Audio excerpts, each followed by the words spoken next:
Hey,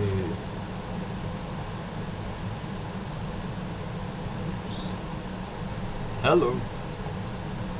Hope you're having an amazing day. A lot of info coming out today about the new earth and the shift and expanding consciousness. So I'm going to play this interview here with Lisa Transcendence Brown, which is a great interview. Quantum conversations. Each foot in multiple dimension, your body is the center point. This is what anchors you in whatever physical dimension you actually experience. Along with your actions, beliefs, and where you focus your energy, the more dimensions we occupy, the more presence we must have. Fully present and functioning from 0 point field, totally consciously aware of what we are creating with every breath, thought, and energy we are constantly transmitting across multiple dimensions, all simultaneously from this now. Mastering the physical is a whole new ball game, governed by universal and cosmic laws instead of human ones. Expanding your consciousness and maintaining this expanded state will change your entire reality and how it correlates to you. Join us to discuss navigational tools that you can apply easily to. I also wanted to show you this cool stone I picked up. It has some really cool blues and purples. It's a peacock ore. It's pretty neat. You can find these on eBay for like 10 bucks, but it has some good energies, very grounding and whatnot. So let's get started here. Let me mute my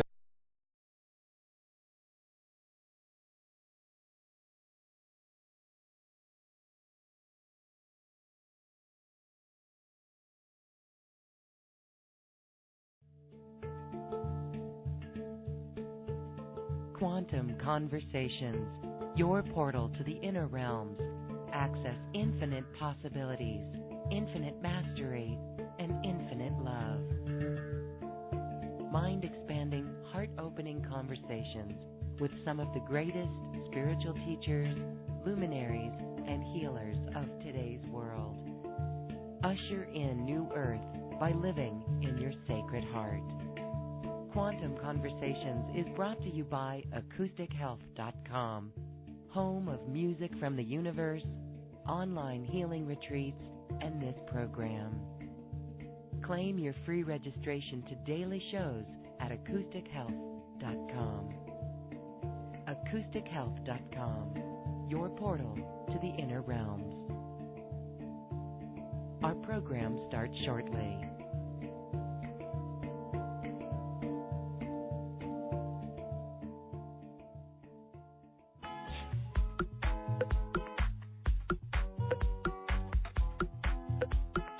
Welcome to another Quantum Conversation, brought to you by AcousticHealth.com. I'm Loren Gailey, and I invite you to sit back as we enter the quantum realm, that space of the greater part of you. It is your connection to infinite possibilities, infinite potential, and infinite mastery.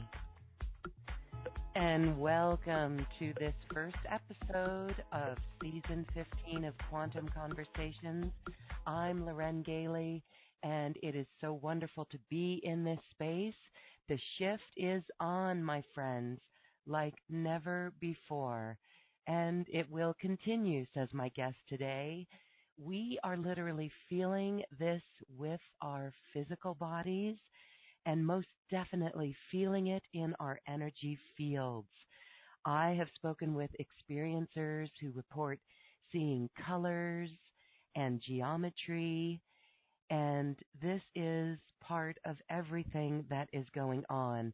In some cases, with the new year, we are also feeling this great need to really fully embrace our dreams for New Earth and manifest them in huge new ways. Lisa Transcendence Brown is here. She is an Ascension way shower, as many of you are familiar with her incredible insights on the Ascension process. And Lisa says, we are definitely going through a dimensional shift. And we're going to talk about that today. Lisa, welcome, welcome, welcome back to Quantum Conversations. Aloha, Loren, and everybody. Thank you. I'm so excited to do this with you guys. And I'll apologize up front because I have been going through it with you guys too. Gatekeepers and grid keepers, we have, if you will, like additional duties that involve every bit of our physical body and integrating all these codes into our physical first and intensely sometimes. And so I knew this year it was going to be physical body stuff. When we got into January, you never know the magnitude or how it's going to play out until you're actually in it. And I've been going through a complete template rewrite again, because these technically are all along, but we have bigger ones that occur along the way. And this one is a biggie for me personally for where I am and collectively for all of humanity for what our roles are. So my voice, I'm going to do my best. My universe, and I told Lorraine when we first started to come in, is our light body will kick in anytime we have to get through something, and it will kick in and take over, and we will get through it, and then it will collapse. So I'm actually doing really well. Knew I would be. But if I sound a little funny or if I happen to, I'm going to do my best not to sneeze and cough and make all kind of noise for you guys. But that is certainly okay if that does happen. You still are human. Yes, okay. Yeah, we are. Very fascinating. Yes, this template rewrite. We will get into that and talk about it. I know we're feeling it in so many different ways. I just want to say it's interesting. Today we are on a new website, and it's very interesting that even though this is supposedly upgraded to all the greatest things for mobile ready and everything, that there's still glitches. So I thank our listeners. And I just got a message from it that kicked me out, just so you'll know, on your site. Exactly, right. So we have people joining us online, on the phone line, and thank you all for being flexible as we work out the very first kinks of this on this 1/11 day. A very powerful day. Let's start off with that. It is actually a portal, and so we will intend in this show to create a portal of love in this episode and use this for higher consciousness and connection with our I am presence. These 11s are very powerful, and that too is why you, Lisa, as a walk-in, chose the 1/11 date for your incarnation. I just want to say happy birthday, Lisa. It's funny because I've never celebrated birthdays. And so when you and I started coming together and doing this on the birthday, and we chose this day because of the 1/11, which was really cool. But thank you. Yes, I chose a body that had a 1/11 awakening code and many different codes. And I didn't realize that until I started my journey, back 2010, 2011, 2009, 2008. One day I woke up and I saw my birthday. And I went, oh, my God, how cool is that? Because we chose our bodies. We chose everything on a soul level. We just don't understand at the time. So, yes, it's a powerful portal. But more than that, it's a closing of a gateway and opening of a new one. So we're closing out the 11/11 gateway that opened. We're closing out and concluding like everything up to this point. And basically everything starts anew. And now technically that's true every day, every moment of every day, but there are bigger gateways and portals that are dedicated to this type of stuff. And this is one of those that's like a complete reset. And jumps everything up to a higher timeline than we were on before. All the clearings we've gone through, all of the shifting, all the holding higher states of consciousness, everything that everybody's intentionally doing. Now it's kind of like get ready to reap the reward. Now it's going to get a lot easier. If there's been anything going on for anybody, we're still anchoring light codes through the whole month. It's just that vibrationally, it's going to get easier to function. But now we move out of, anytime we open a new portal and close out an old one, New codes come through, give us new purposes and missions on a soul level or a galactic level, and the roles that we play here on a human level. So like on 1/1, when I brought through a way and opened up, it doesn't matter, whatever words we want to use. And we do this stuff without any awareness of it prior to, usually. For me, I don't understand anything until I'm going through it, usually. And then I take that, and that's what I use to teach. On 1/1, I woke up to observing 2222 in my sleep. Well, and I'm like, okay, well, that's new. And basically the words were stay in bed. Don't get out. You're going to be integrating. Well, I didn't know that meant for 2 weeks. I thought it meant that day. No, because this is a biggie. And then what's funny is later that day I saw something floating around online about the 22222 code. And I had already gone and looked it up to see. And then I brought through more information today. So it's just really cool because of what these things mean. And so it had to do. Am I cutting out because my phone's trying to? No, it sounds good. Okay. Somebody was trying to call, so I had to cut it off. The processes that we go through are the integration of light codes that are activating 24 hours a day. And when you do this intentionally, it's faster and it's easier, except when you're in the thick of it. When you're in the thick of it, you basically have to honor the process of whatever your body tells you that it needs. And so those of us who do this, we all do it differently. That's the beauty of this. There is not one way to do this. It's whatever is appropriate for each one of us for where we are in our own personal and collective processes and phases here. So for me, years ago, it was basically realign your whole life so that this comes first. And then your whole life will be easier. So I did. It took a while. But now, and through all of these years, this comes first. And so the rest of my life is really easy because this is the way it works. But when you're going through a lot of these, you can't do anything for anybody else.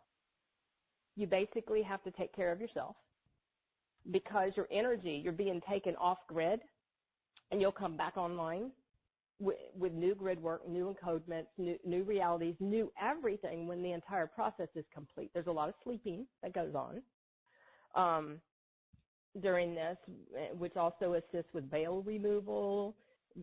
Most people don't understand the magnitude of what the role the body plays out in this. It's because basically everything is in your body. Your whole external physical reality that you experience is held in your body. And so we have to elevate our body's consciousness.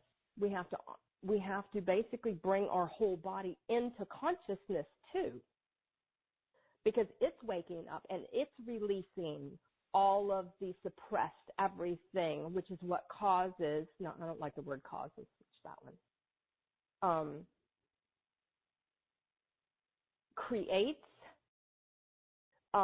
physical pain, emotional pain. All of this stuff that people are going through is the release of everything that's been suppressed, the release of the programming, the release of unconsciousness, and everything that was held deep within. And it was buried.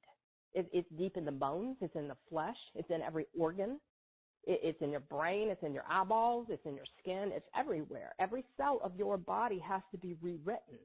Well, the higher we go, the more light we hold. And I don't get into judgment or competition or any of that stuff like humans do. Lauren, did I lose you when I did that, or are we still here, sweetie? We're still here, girlie. Okay, just making sure. When you go quiet on me, sometimes I have to check.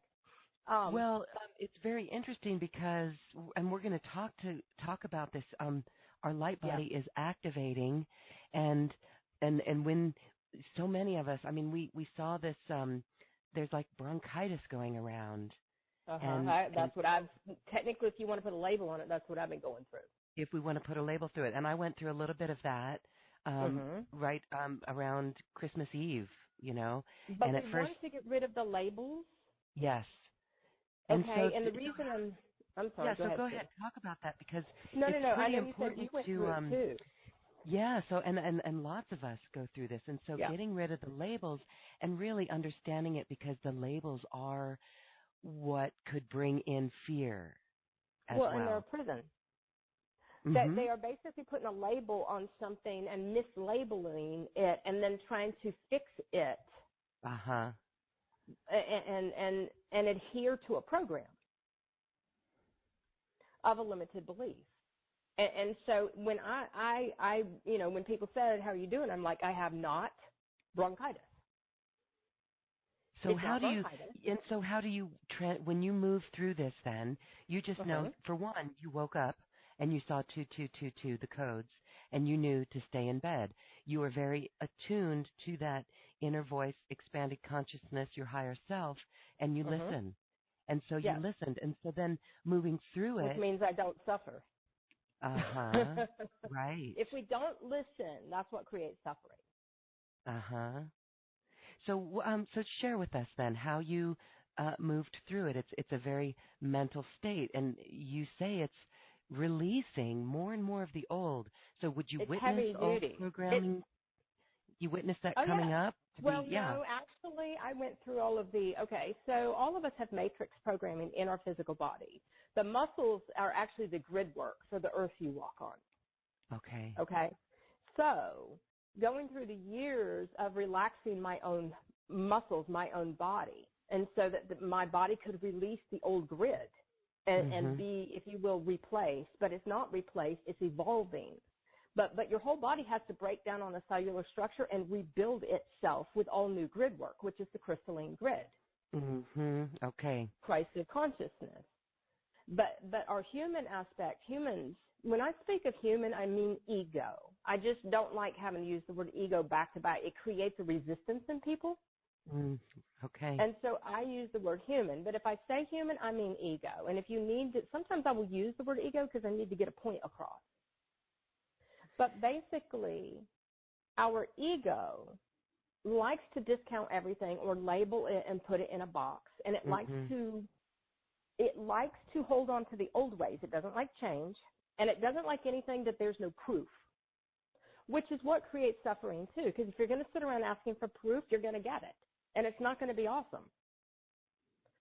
So when I start going through these things, the biggest thing was changing my mentality of everything and understanding that, one, no longer am I sick. I got rid of the word sick, and that everything was a light frequency upgrade. It was light encodement. It was what my body was going through to clear unconsciousness. And you held your vision on that.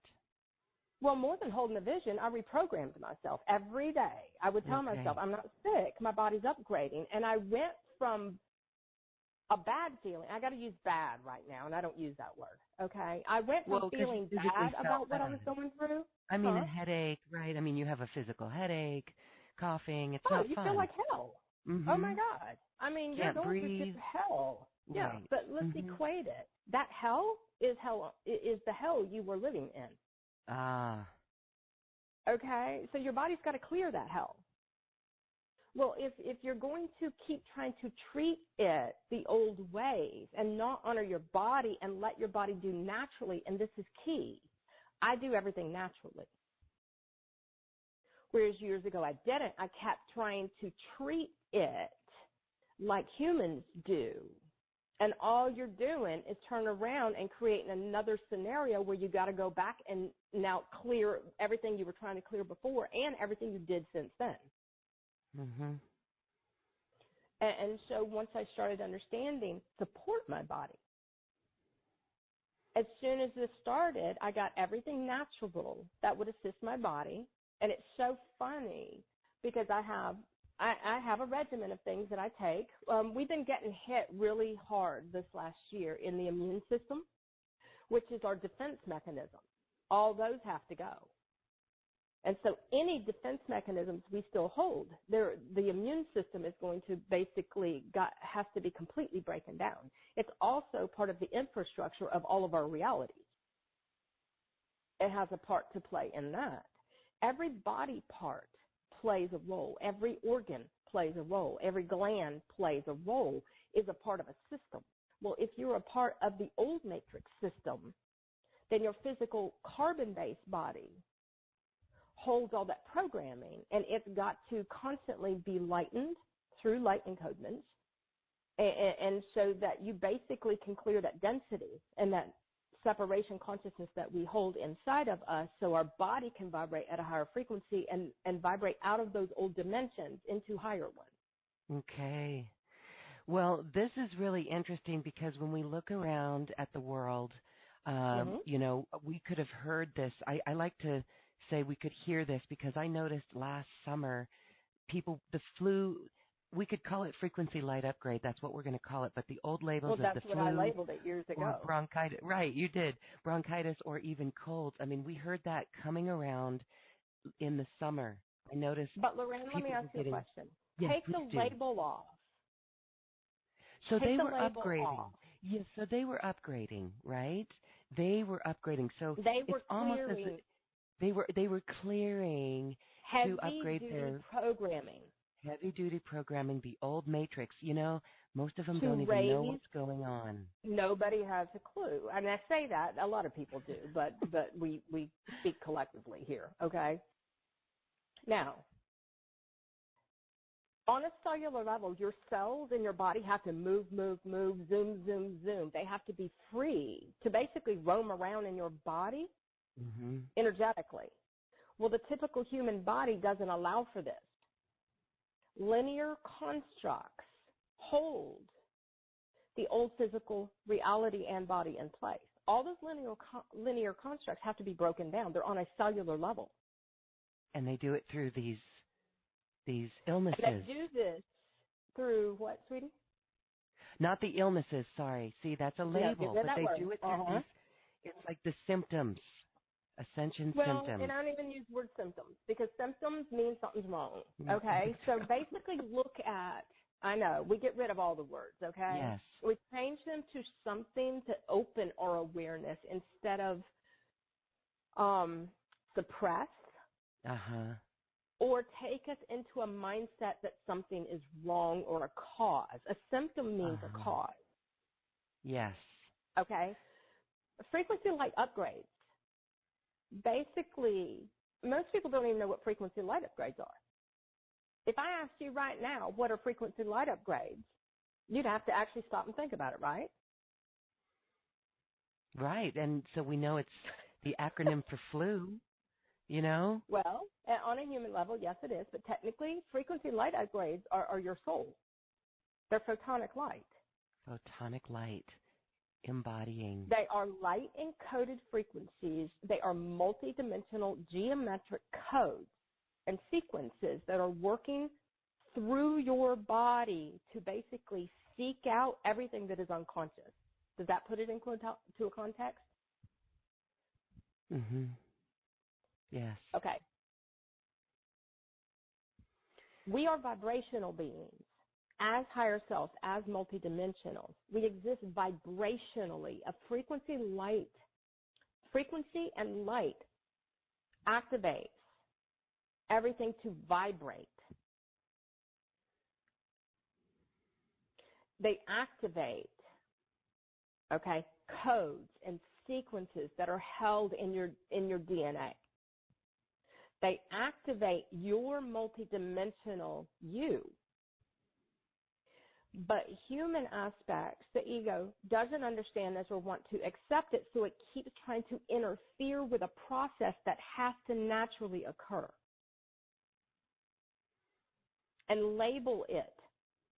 Instead of saying, my body needs love right now, I need to support it and give it some natural food. I need to give it some natural stuff. I need to sleep for a week.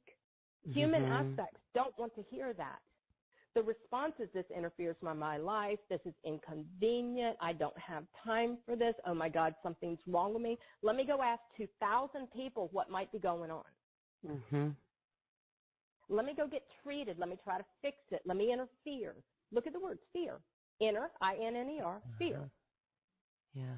instead of saying, oh, wow, my body needs attention. Oh, wow, my body's trying to become more conscious so that it basically can hold my soul, because that's what's going on. Okay. I love how you held the awareness of this. And again, it's the perception of it. Perception. And to even notice that, you can go into fear. When you're not feeling well, your mind can take you there.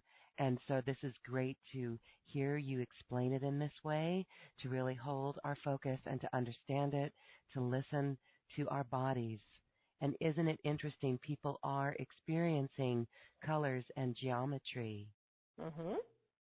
Well, and let me say this. The whole time I was going through this, I might have been feeling like hell, but I was in complete gratitude and appreciation and excited for when this was over, knowing this was a big deal. Because once you complete the process, all new awesome stuff comes. Yes, so I might be awesome. going through hell, but I'm excited for what's coming as soon as I get through it. It's a different mindset. Okay. All right. Well, there's a question coming in more about this label of bronchitis, and seems to be getting longer. And one gal says she hasn't had it in years. And I haven't had it since 2009 either. And I had it back to back to back to back. That's because of where we are right now. Some people had relapses. They had relapses. Okay, get rid of that word. Okay. Not a relapse. Another upgrade right shortly thereafter. Your body has never, when you relapse, basically you never completed the first process. Okay. So basically they're not honoring what the body needs. I went through 6, quote, relapses back to back to back to back to back to knock me on my butt. You want to know why? It's because I wouldn't listen. To knock you on your butt. It has to. Something's got to knock us on our butt because our ego's too strong. It gets in the way. Yes. It keeps trying to interfere. It wants to run the show. It wants to control a process that needs our honor and participation on a whole new level than before. Yes. That precious time looking inward, perhaps, or getting quiet. We are also in this winter month where that feeling of wanting to be in hibernation mode. Personally, I've had that where I just want to stop and just be still and to be to be silent. And so that's part of this too. And that's when you're honoring your soul, by the way. And sometimes if we have to get a little feeling where we need to slow down, the physical body will say, okay, now I'm going to make you slow down.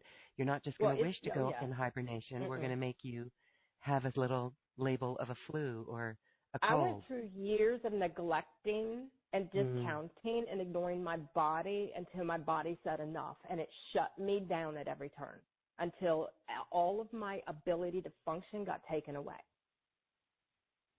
Because I was that strong and I refused to open up and listen and honor my body. I didn't want change. I didn't want to detox. I didn't want to inconvenience my life.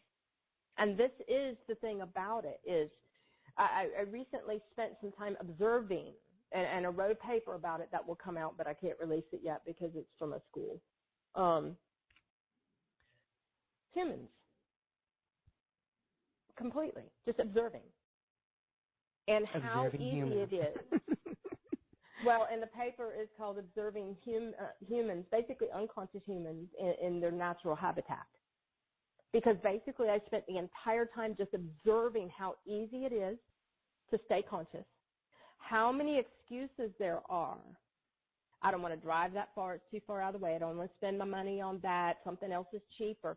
Every excuse where there is a choice of consciousness is because unconsciousness is too easy still. And that's what happens, is that as long as unconsciousness is easy, then there's going to be more suffering down the road. Okay. All right. So I'm calling it proactive consciousness now. I'm about to do a thing about that, by the way. Proactive consciousness. Yes, really steering the consciousness. You basically have to look at your whole life and decide on a continual, everyday basis what you can bring more into consciousness continually if you want things to be easy. All right. So give us an example for that. So you Everything. sit in every what moment. What kind of food I can incorporate in? Oops, sorry, there was a noise. No, what kind of food can I incorporate in? How can I replace something that's not natural with more natural things? What do I basically get cheap on that I should spend money on? Mm-hmm. And human is cheap when it comes, because they do not want to spend their money on anything that messes with their world, that doesn't see. And the thing about it is with humans, if you will, which is just the ego, okay? There is no value or importance on these things until they're forced. Because our human aspect, and I went through this too, your entire life is a building up of unconsciousness until it's time to fully wake up. And then every unconscious thing you've packed into your body, that you've breathed, that you've subjected your body to, has to be completely undone and reversed so your body can clear everything you've done to it your whole existence here. Mine was 40-something years of unconsciousness, which meant I was going to go through hell, and I did.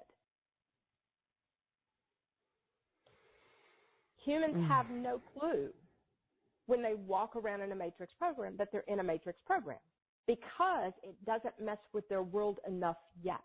That's changing. When you're looking at the stuff going out there for a lot of people. But I want to say this, Loren, and it's really important. I have a list of things that we can talk about too that are important, but how do I say this?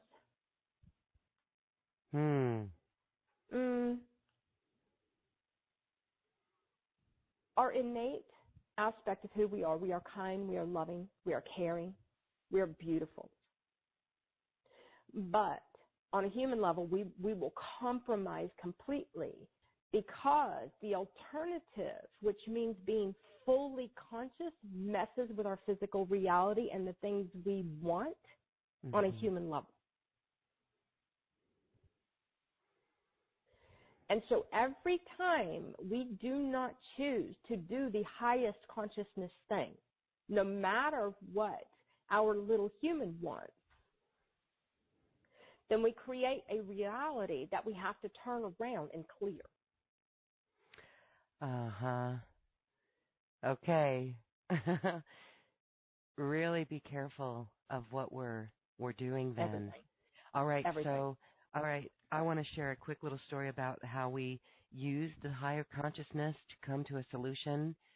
You met this gal, Deb, in Hawaii, and when we were there with you, while we were doing a video with you, she was getting a text from someone that was resurfacing in her life.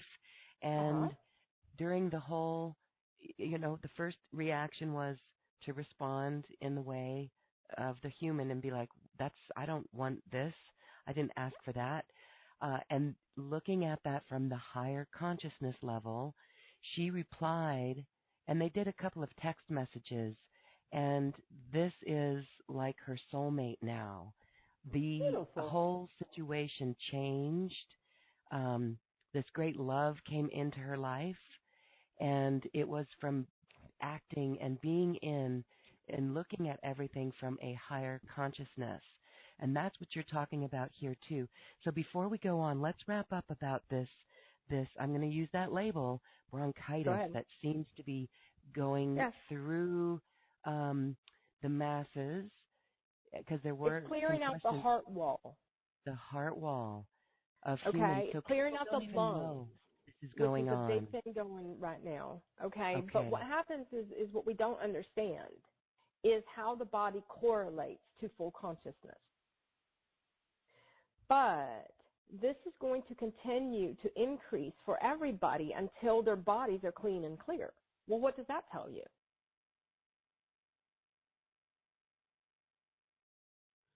Mm-hmm.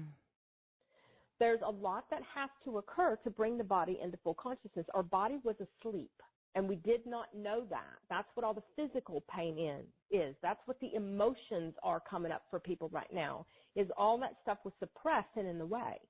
Well, there is a processing that has to occur to process all those emotions out, to process all of these things out of the body, to clear them from the body, so that the body can walk in not just a higher dimension, a bazillion higher dimensions.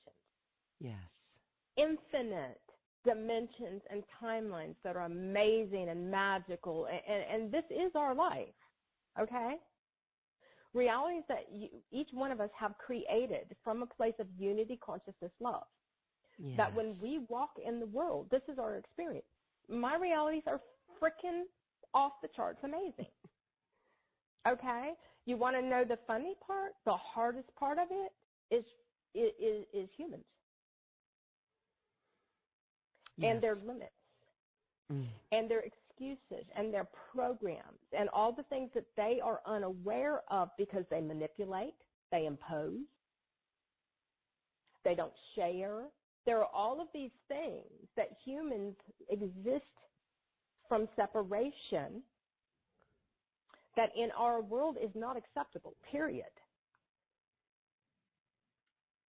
And so transitioning from an unconscious reality, we actually all have to choose and decide, and we're the ones that basically transmit our reality out. We're the ones that align our own reality. There used to be a lot of sitting around waiting for your realities to align, sitting around waiting. There is no sitting around and waiting here anymore. We don't sit around and wait for anything. We get up every day in service, looking at the entire bigger picture and the roles that we came here to do on a soul level, and we do whatever it takes to make them happen. And when people show up, we check and see, are they aligned? Can they really work together? Can they really share? And what's funny is in the old days, and I am going to say in the old days, because we have cleared all of this stuff, which is really cool, but each one of us has to look and see, what are your limits? Where do you not show up? Where do you not support? Where do you not come through? Because this is going to be your limit. And this is what's going to close doors for people now. Huge. Okay, it is absolutely huge, and that is what we are experiencing, and your insight really helps with this. Okay, well, I know there's many who, when we look at this third paradigm, third dimension, 3D old Earth matrix dissolving, there's many that want to really step it up and move it up in big, huge new ways. And one of the things that you say is, if there's any nervousness about it or fear, that we can turn that into excitement. Yeah. How do we do that? How do we shift? Recognize that the fear is a belief that was stuck in your body and it's just trying to leave. Okay. I mean, technically that's all fear is an energy just released in your body. Now I have to say this 4 different ways or a billion different ways to cover it, and I'm going to do it really fast. Fear is your light body just activated and your cells started moving and it's bumping into the fear in your body trying to clear it. But on a human level, we don't understand that, and so we actually believe the feeling as a reality. And do nothing and get stuck. Or try to suppress it or hide from it or fear it. Humans fear the fear. And so basically when I feel fear, I'm like, oh, good, there was some fear. Old Matrix, let's clear this universe. And it's like, clear it out. Bring it up. Get it out of my body. I don't want it anymore. And I will do whatever it takes to get it out of my body. Used to be I would just go lay my body on the earth. And the earth will pull it and balance your body out really fast. In the beginning, I would just go hug a tree. until it all went, and breathe and breathe and breathe and breathe. Because what happens is your light body is activating. It's trying to vibrate you into a different dimension, but you have too much fear in the way. Fear is a 3D program that creates the reality because you believe it. I don't believe the fear. And so, so I had, and I'm not going to go into the details of it, but basically, this is all about deep, heavy-duty matrix programming. And so I had some deep, heavy-duty matrix programming come up for me that if I would have believed it would have created a reality. So the moment I saw it, I'm like, let's go deep into this. Let's go break this whole thing down. Well, it was deep. It took me months. Every day it came up. Break it down. It's not real. Break it down. Not real. Break it down. Clear this from my body. I had to be relentless. Break this stuff down and then shift my vibration and then look into the higher timeline and see the timeline that I knew existed and make that one my new reality in order to anchor in. And the hilarious part of it is when the reality actually rolled around, I had broken it down so much that it was a freaking breeze. None of the fear stuff occurred, and it couldn't have been easier and more laughable and hilarious and fun if I had tried. It was awesome. But if when the fear came up, I believed it, then that would have been my reality. But fear is not my reality. Fear is a matrix program that we hold in our body. And if we believe it, it then plays out in our world. So I want to say this so everybody understands on a whole new level, is that each one of us, our current physical reality is reflecting back to us what's in our physical body. And so if we want a different reality, we have to go inside and break that program down, give it a new program, recode it, reprogram it, open up to your higher self, get connected, and allow the programming to leave the body, assist the program with leaving, and create a whole new reality and focus on that one. And then what I will do is I will focus on the highest timeline, but I won't affix to it, and I will completely let go and trust. And just know. And your trust and your knowing inside has to be stronger than your fear is. That's the key. Mm-hmm. My trust and my knowing is so strong that no fear will become a reality. I will break it down every time. I won't believe it, and I won't allow it. But this is key. Our human ego is our separation. So if you believe your ego programming, you're existing in separation within yourself. Therefore, your physical reality is playing that separation back to you.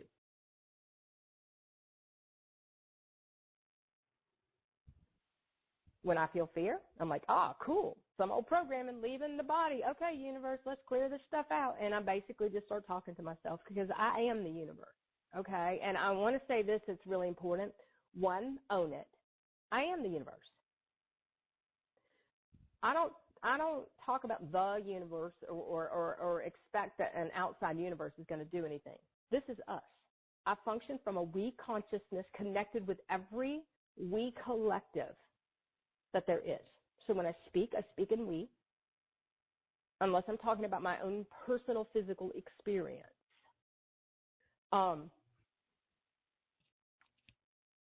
It's really, really, really important to own everything and let everything that doesn't serve your highest purposes here go. Let it go. Move on. Because our ego is the one that keeps it going. And recreating and recreating and recreating. Most humans have no clue that every moment is a whole new reality. Every nanosecond is.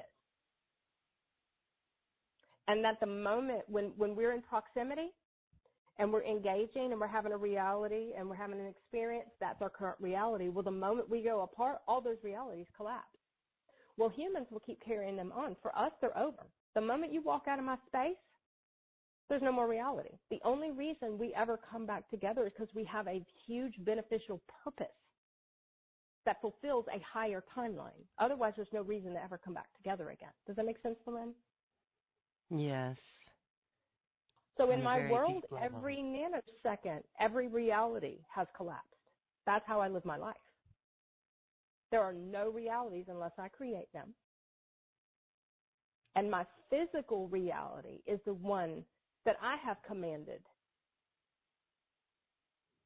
that I have created, that I have brought here and anchored in, and materializes in my physical reality in response to the vibrations I hold.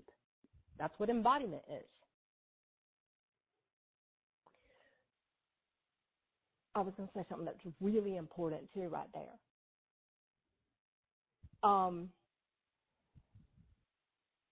I'll remember it in a minute. It's really important for each person, each one of us, to understand that everything that occurs is showing us what's inside of us. And that each moment will show us that we're coming from a place of unity, love, and full consciousness, or we're coming from a place of separation. Mm-hmm. Now, it flips after a while, because what will start to happen is in the beginning, you just have to learn how to be love again, which means you got to learn to let everything go. And you got to be able to just learn to be.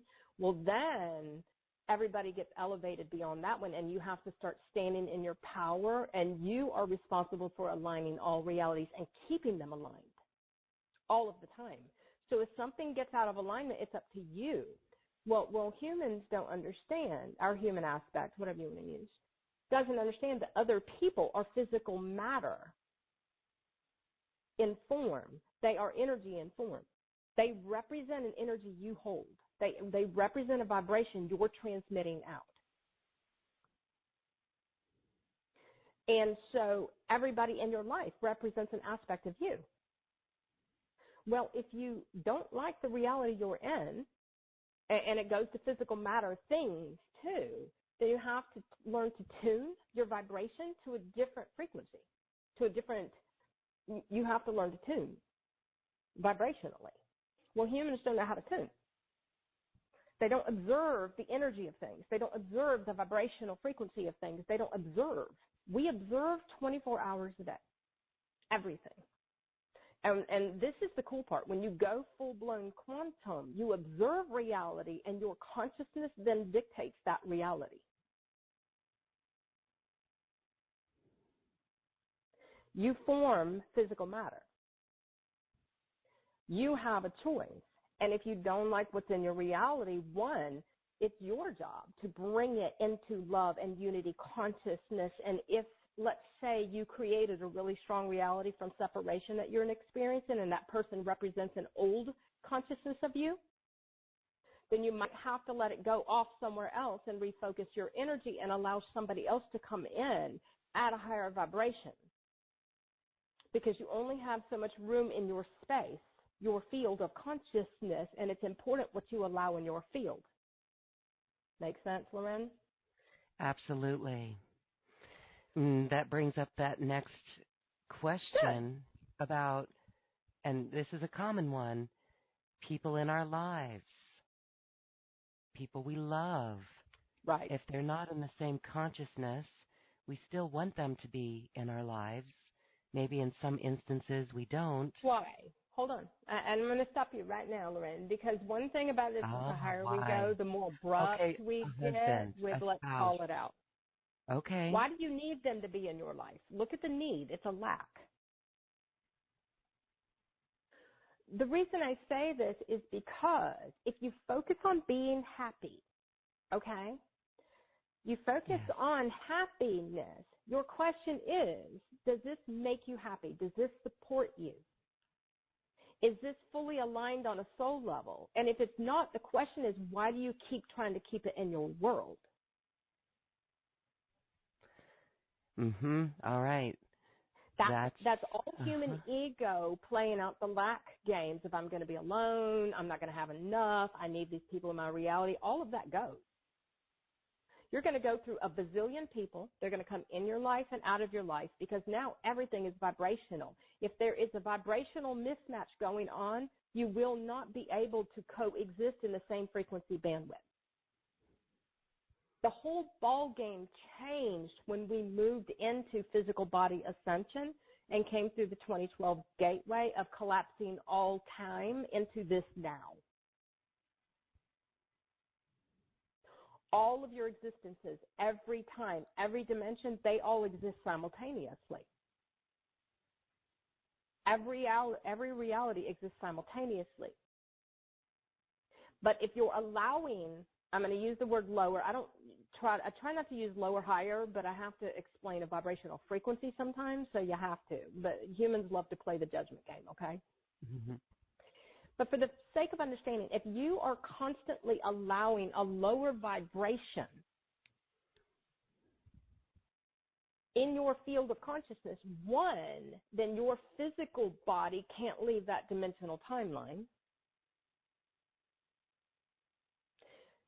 Two, you're living in fear, lack, or need. Because in our new realities, everything is supporting your highest timeline, your highest you, your highest everything. That is not your ascended aspect of you acting in that moment. That's your unconscious you. I don't need to fill my life with unconscious people. That's miserable. Okay, let's face it. When you actually start to pay attention to consciousness and unconsciousness, when you actually start to pay attention to what supports you and what you keep allowing and the stories you tell yourself and try to convince yourself of, this is all human ego.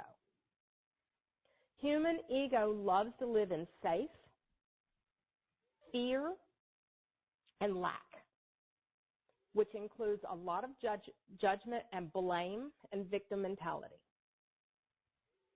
Mm. We're not meant to live there anymore. That's over, done with. But each human still holds it in their physical body template, and it's got to be cleared.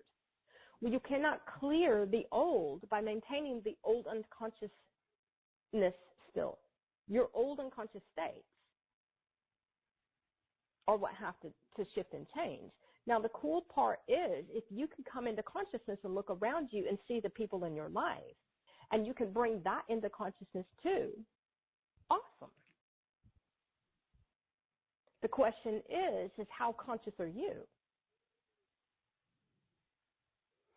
They are representing either a previously unconscious version of you or your higher self, which technically they're both higher selves, because even your lowest aspect of you is still a higher self that most people don't understand, because it's showing you what's inside of you.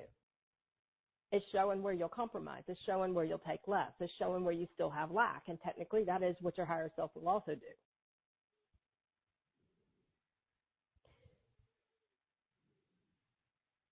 When you love and respect you will no longer tolerate or accept less, because that means that you are no longer willing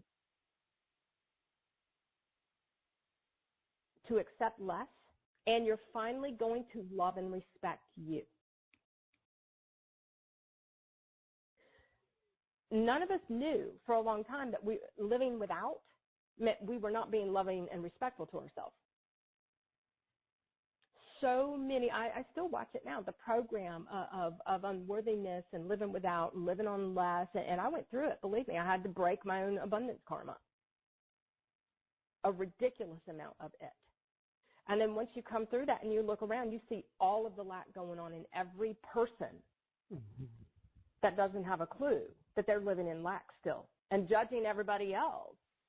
Yeah. Because they're making it about a thing. They're making it about money. They're making it about things instead of looking at let's take money for a moment. If you take money, if you are utilizing money to make a difference, fully aligned with consciousness, then it will never be about money.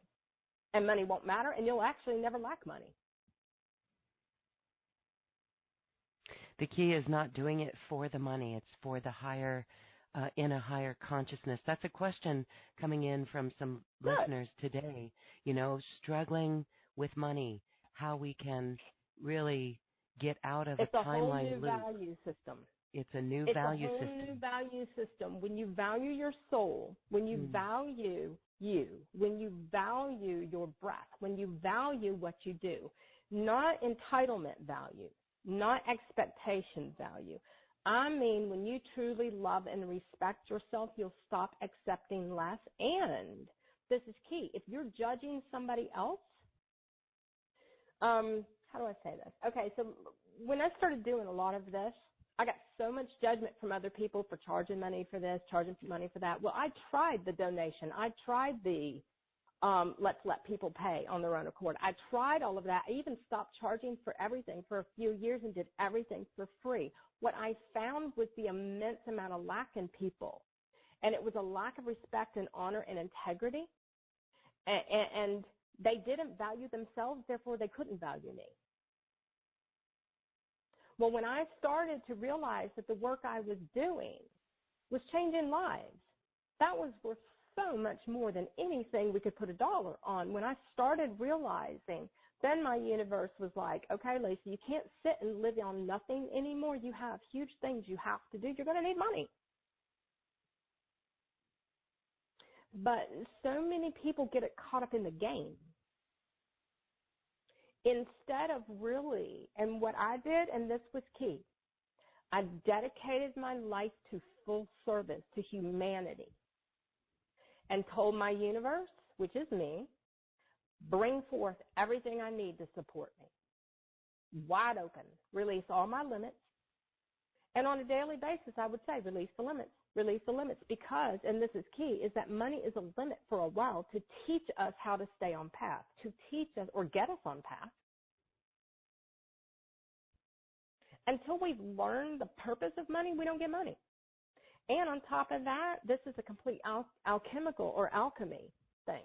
So basically, at first, we get given opportunity and information, and we have to learn how to alchemize everything so that money is a result instead of something we seek. Yes. Now, I tell every person, get your butt up and get in service. Get your butt up and start making a difference. Open up and tell your universe, which is you, bring me everything I need, and dedicate yourself fully. Get yourself out there. You got to step into the fears. And if each person, if you look at what each person is doing, they're sitting in fear, they're sitting in judgment, they're sitting in lack. They've got backwards mentalities of what money is. Instead of understanding money is a gift, money is a bonus.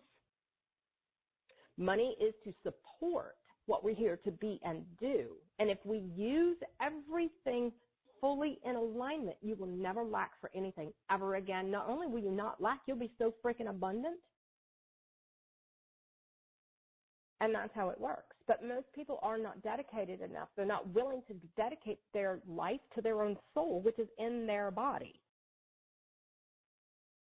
Something else always comes first. They always get distracted or they give up, and that's called human ego. This is not a journey for the faint-hearted. We got to get up every day, and we work. The difference is how we work is very different. It's awesome. It's fun. I had some you've been to my house, Loren, right? People walk in and somebody came in and they're like, oh my God, this is just a playland. The whole house. It's just, and I'm like, yeah, but I'm in the middle of nature and everything. And the thing, it makes it easy to work because it's awesome. So I can get up every day. I cut out distractions. I cut out every person that isn't willing to support or be a part or do their part. Everybody here is now partners. We just got leveled up huge. Most people, I haven't even shared any of this stuff. But basically, it's no longer what's in it for you, which is what humans do. It's what do you have to offer? Step up. Because now everybody moved out of the old twin stuff that we were playing with. Everybody's a twin. We all moved into partnerships.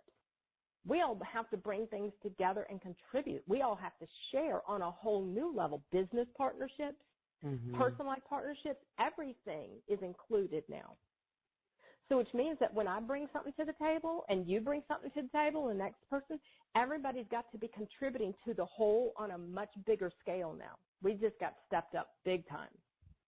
We become the philanthropists. We become the benefactors. We become the ones when we're moving into, we just went all out. And talk a little bit about that, please do, because you spoke earlier that you personally went through a template rewrite. Oh, yeah. But we all have, all going through this template rewrite, and so we've leveled up. We've leveled up huge, in a whole new way. And so the thing about it is the more you dedicate of yourself to your highest everything, okay? But I don't mean sitting around waiting for things to happen to you. I mean getting up every day, and the word's proactive. Get up. What can you do? Get up. How can you make a difference? Get up. And the thing about it is in the beginning, we all think we don't have anything. Well, all you need is an open heart and to dedicate your energy and actually care enough to make a difference. You can go out and smile at people all day long in the beginning, and that's a difference. You can go walk around and just carry light and flood light to every person. That's making a difference. Okay? It's not a lot of work in the beginning. But then it will be, because when you hit divine masculine and God conscious, then you become fully responsible for everything. You have to step your game up. You have to be the contributor. You have to be the one in there making a difference. You have, because remember, vibrational match equals vibrational max. You only receive what you're already doing. That's a big one. So when you step into those roles, you immediately activate that timeline to start to materialize for you. That's the part that the most humans miss, is that if you want it to occur, you have to be it. This is living a quantum existence in every moment, in every breath. The new template rewrite that I just went through is many things, but I'll minimize it to a couple things. Okay, I wasn't really sure. I knew it was a big deal. What I've been going through, Loren, is I hit avatar consciousness a couple years ago, and so I've spent the last couple years with life becoming a whole lot easier, but holding that avatar consciousness, because once you hit a certain state of consciousness, you have to hold it so your DNA can rewrite itself. Your DNA is relative to your consciousness, not the other way around. Ah, okay. So you know me. I hold the highest state of everything 24/7. I do not compromise in any way. The thing about it is this is what gatekeepers and grid keepers do, is we hold the highest state of consciousness all of the time, because our DNA will rewrite itself then according to those codes that have activated in our fields and inside of our body, because your body and your field have to align to the same frequency for the reality to come in.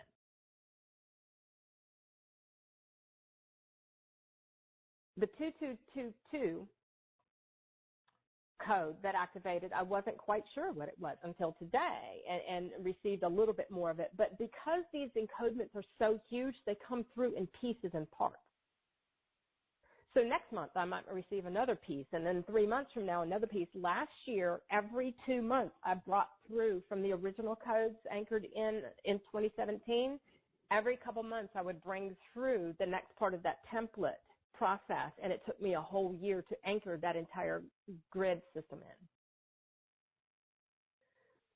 This one, when I basically, on January 1st, I woke up and it was, I was watching the 2222, which I had never heard of before. And I'm laying there, and it's like, just stay in bed. Don't get up. You're going to be integrating. It's like, okay. Well, that's when my body got hit, and I got knocked for a loop. And it's like, oh, my God. Okay, this is a biggie. Well, I didn't know I was going through a complete template rewrite because you don't know till you're going through it. Well, I'm like, oh, I'll be back in a day.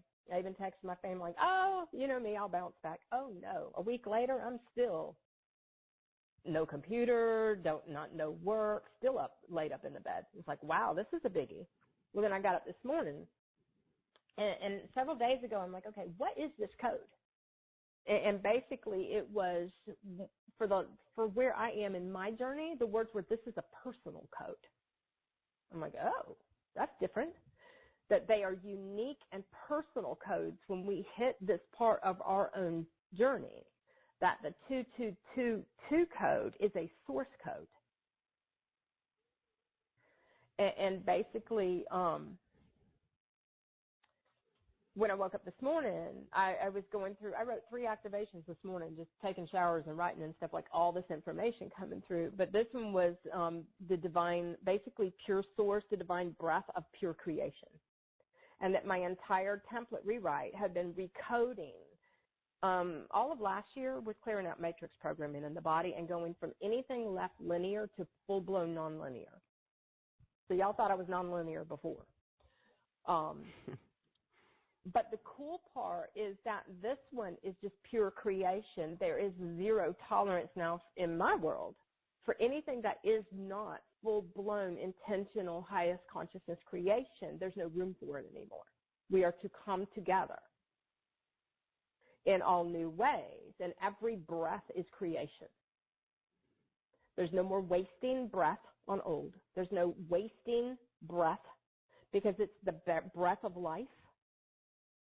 And my template rewrite, I went through, actually I saw you about that time too, in 2015, May and June, which was intense, was the restoration back to the original template, which is a complete rewrite too. That one was completely different in how it played out. But basically your body is completely depleted of all energy, and then it's restored with all new energy and new light code.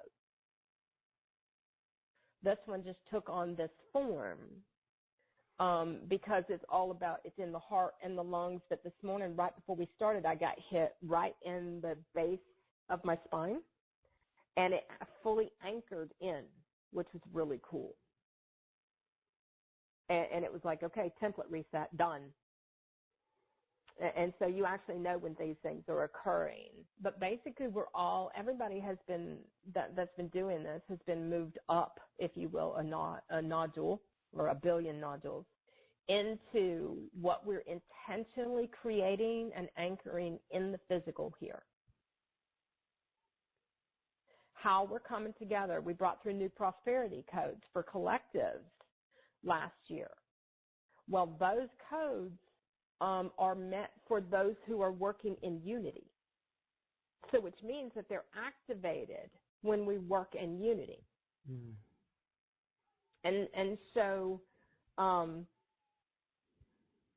unity consciousness replaces your old realities completely. But each one of us are responsible for where we're coming from. There are no more hidden agendas. And let me tell you, if there's a hidden agenda, it's loud, it's blatant, and it'll slap you in the face. And we will shut it down and say, nope, thank you. Have a nice day. Mm-hmm. I've actually witnessed a little shift just in the last week of that being expressed. Uh-huh. Uh-huh. There are no more manipulation energies, narcissism energies of the old, and we're going to see this increase for a lot of people because I see it. It's huge because those are control and manipulation energies of the old. Well, the higher we go, if you will, in vibrational frequency, the more visible it becomes because the human ego will do anything it can to hang on and maintain control. Well, for me, the moment I see passive-aggressive manipulation narcissism, it's like, nope, have a nice day. Done. Well, we can see that in our 3D old Matrix world. You will, because it's crashing. ego playing out. Mm-hmm. And there are no victims here. But look at it this way. The person on the other end of the totem pole is the one playing the disempowerment game. You will always have polarity in a duality reality. There is no polarity in a unity reality.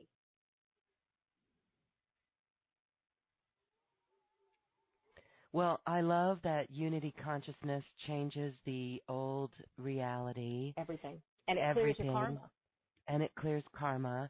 And new things are, you know, as that journalist in me, I look at the world and see things, stories that appear of people taking action. And that's really what all of us are here to do as well. And what a role, what a tremendous responsibility, really, to show others as well, like what you do, to step out on this incredible limb, so to speak, and really speak your truth from how you know it, going through this process yourself.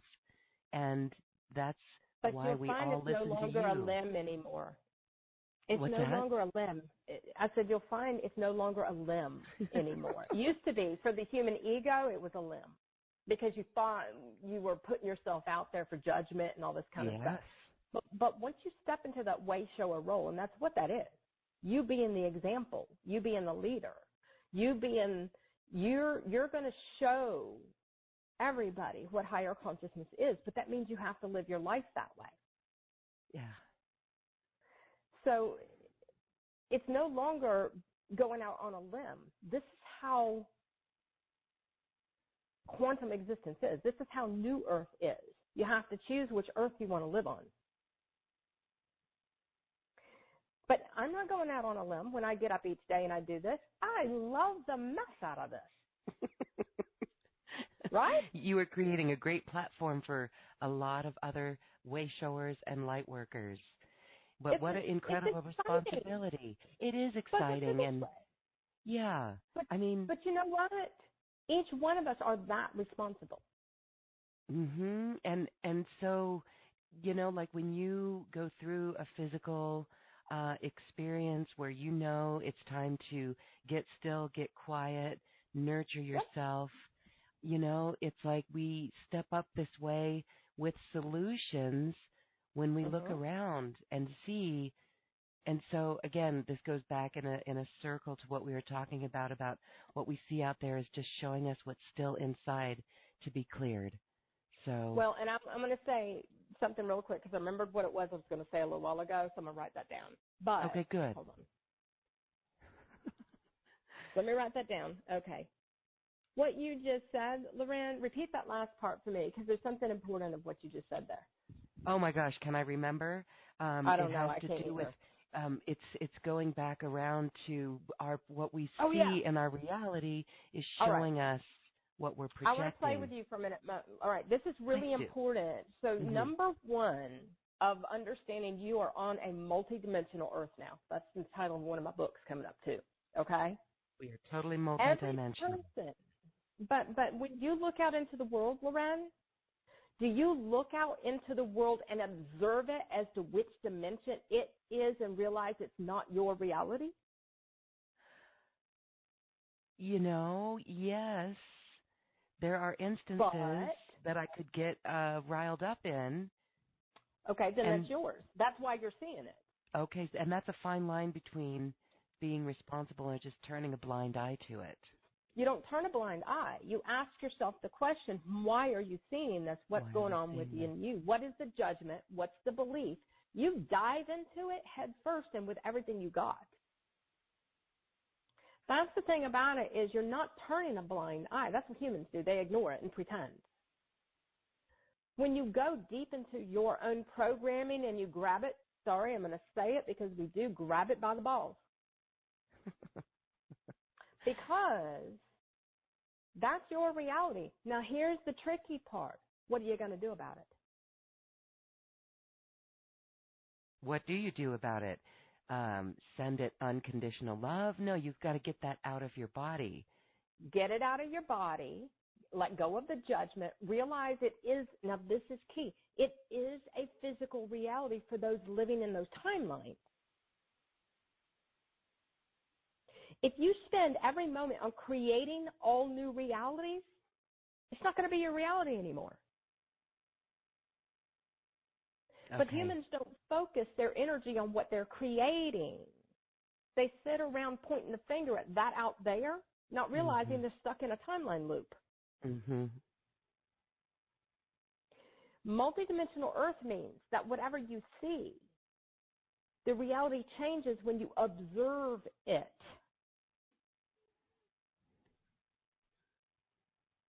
Now, if you're unconscious, you don't have that capability. It's your reality. But if you observe it and see a billion different things, you start dissecting realities. You start decoding the matrix, and you realize, wow, now this is key. Look at all those people in that timeline. How can I make a difference? Because what humans don't understand is we're not all in the same timeline. When I look at that out there, that's not my timeline. That's a billion collectives running around in their timeline. My timeline's over here, amazing, and I'm making a difference every day. And the people I interact with and the things I do, they're freaking amazing. They are not lacking in one way. But the difference is what I see doesn't dictate my reality. I dictate reality through my own consciousness.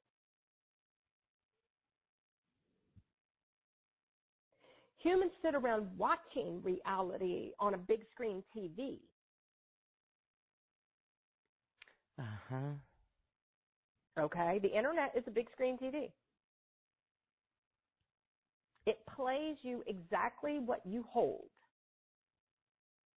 You want to know what's funny? When I bring it up, it's like really cool, kind stuff and people and really loving stuff because things will change according to the dimension you live in. Whatever dimension your body is anchored in, if you want a different reality, you got to get the vibration of your body up. Your body has to be happy. How many people do you know that their body's not happy?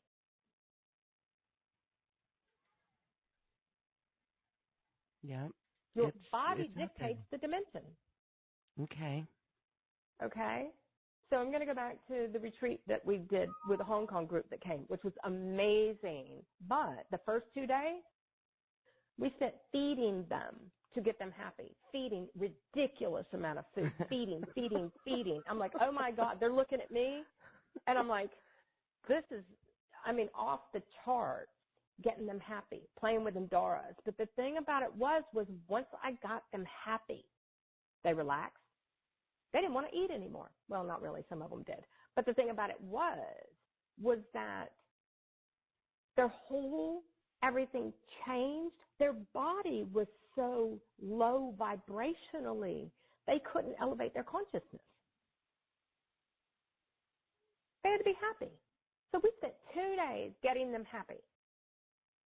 And then the work began. Then we could start breaking down programs. Then we got to start having some more fun. It was an amazing experience, but their body was they were living their old lifestyles. They were living according to old beliefs. They were living with no clue, very linear realities from their head. Not really, but I have to make a point. Beautiful, beautiful. Their hearts opened, their souls came through. Did we go through some heavy-duty stuff, working through some stuff? Yes, we did, because heavy-duty stuff is going to come up when you start opening your heart. That's how this works. It's just the difference is you don't judge it, and you get excited about clearing it and letting it go. It was in the body, stuck. All right, now I'm going to be quiet, Lauren. The one thing I want to say that I wrote down a minute ago is that one thing that changed everything for me was years ago when I started saying, instead of sitting around and waiting and wondering and wishing and all that kind of stuff that humans do, one day I woke up and said, okay, universe, I'm ready. Show me what to do, and I'll do it. Bring me everything that I need to support me, and I will get up every day. Now, there are days I can't get up. That's okay. I don't judge myself. I'll go get in the bed because I'm anchoring code. My body's clearing something. There are a lot of times I want to be alone. I don't want to be around people because that's when I do my greatest observation and work. So that when I do have exchanges with people, they can be magical and amazing. But I actually keep my exchanges short now. I don't do really long exchanges with people anymore because we can't all fit in the same vibrational frequency for very long unless there's a specific purpose. So like when we did the retreat, it was a week of amazing. But the moment that it was over, then my body needed to shift and clear and retune. And so your light body will carry you through anything. It needs to. But then the whole reality will collapse and shift you into a completely different one. Does this make sense? Yes. But key for me years ago was, okay, universe, I'm ready. And to stay wide open in every moment and ask for direction until I understood how everything went. Until I understood and could gain the ability to observe everything while I was having an actual experience. Because at first we have to just sit and observe. Then we learn to observe and have an experience, and then we're observing ourselves, and then you're observing everybody else. But this is a part of the process, is the more human emotions you have, the more corrupted your body is, if you will. Which means that you can't process light data and intelligence and information through you easily. And you can't shift dimensionally easily because you've got to process all those emotions and beliefs and get them out. They're in the way. And so once you wake up and you've cleared all of that stuff, then everything's a whole lot easier, but you are going to need more downtime. Your body is going to demand that it be given what it needs first, and then your life revolves differently, if you will. But everything will become easier, but you are going to work. You're going to work in service, but it's going to be something that you love and enjoy. It's not always perfect. Well, it is always perfect, but it's not always fun. And it is always going to challenge your human and push your human to its limits because it is supposed to, until all that human ego stuff is gone. And then the next day, it's going to start again. And the next day, it's going to start again. This is a never-ending process of moving into higher dimensional frequencies and leaving all of the old ones behind. You do leave them behind. The cool part is your realities are replaced with things that you love. And I want to say this because it's really important, is as humans, we sit around fearing the unknown and what's coming. You're fearing awesome. Okay? No, don't fear awesome. Yes. Really? We get that, though. You want to know why? You can't control it, is the difference. You don't get to control this. The cool part is if you stay fully in alignment, you don't need to. It's a very different way of existing. It means being totally committed to a vibrational existence that is aligned on a soul level instead of a human ego one. And it means that you're going to fulfill your highest purposes here, and you're going to have a blast, but you're also going to be challenged to the extreme, like you've never been challenged before. Now, the cool part is the higher state of consciousness you function at, the more you just challenge yourself, and then you don't need challenges anymore. So for me, I challenge myself in every moment to get up and do what needs to be done. I challenge myself to break through those limits. I challenge myself, and I don't need to be challenged or broken down anymore. Does that make sense? Well, hallelujah. Yeah. I know there's many that say, I don't want to be challenged anymore or broken down. Well, they're on the wrong Earth ship. We chose this. It is our choosing to let go of human ego. We chose that. We chose that role. But the thing about it is you have to dissolve the entire ego back into love within yourself and stop fighting it or ignoring it. You recognize your ego. as your little inner child that's lacking love or validation or whatever the case, and you give it to yourself. You stop seeking it from everybody else outside of you, and you stop allowing yourself to be a 2-year-old little child. You got to grow up. So what this is observing every aspect of yourself and fine-tuning each one to a higher level of existence from a place of love. And not playing the old ego games anymore, except as your higher self aspect, as your universe. You're going to see your ego, and you're going to tell it, no more. Nope, not going to happen. And for a while, I would just tell my ego, before I got to that place, what I would tell my ego, I don't need your protection anymore. I got this. Because I didn't believe I did.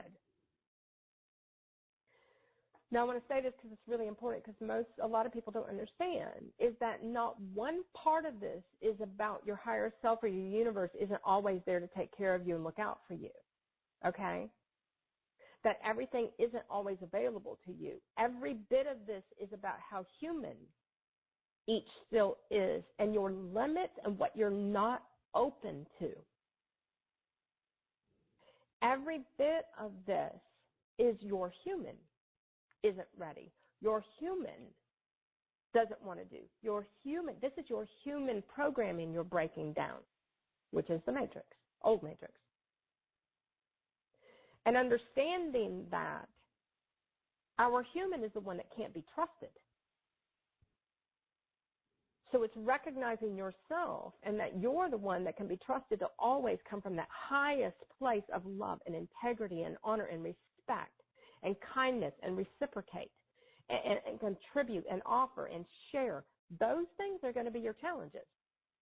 Purity, honor, respect, sharing. Every time it comes to money, the human will separate off and think about themselves.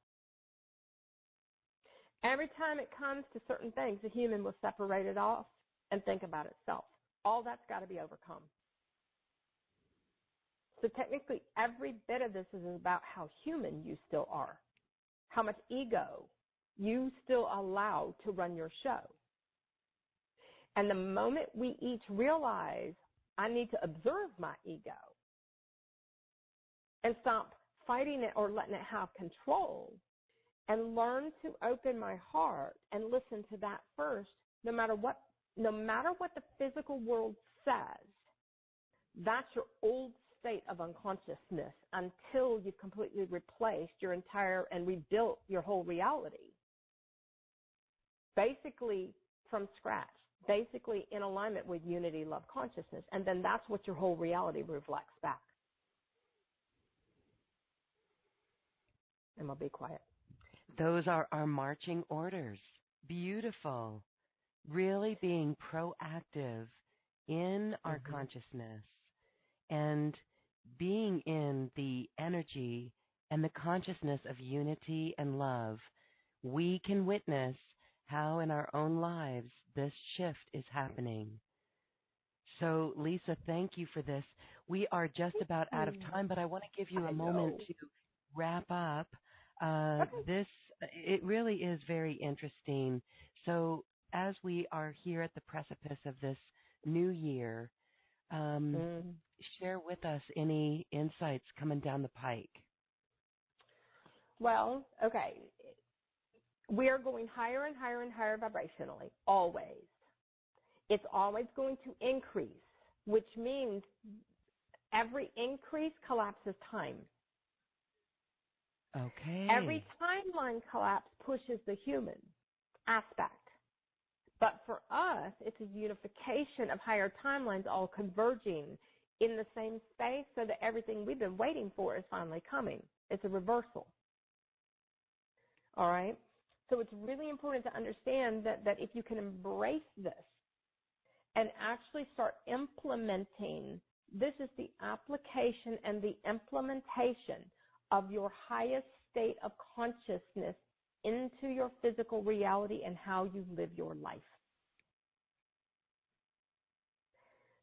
which is the most important thing and the only reason you're here, technically on this earth, with the other billion reasons, okay? But For humans, time will continue to speed up and go faster and faster and faster, and they'll have less time. For us, we don't exist in time. We exist from 0-point field within a space where nothing's linear, it's all vibrational, which means that all we do is observe the vibration and we shift the vibration, which means we shift the reality ourselves.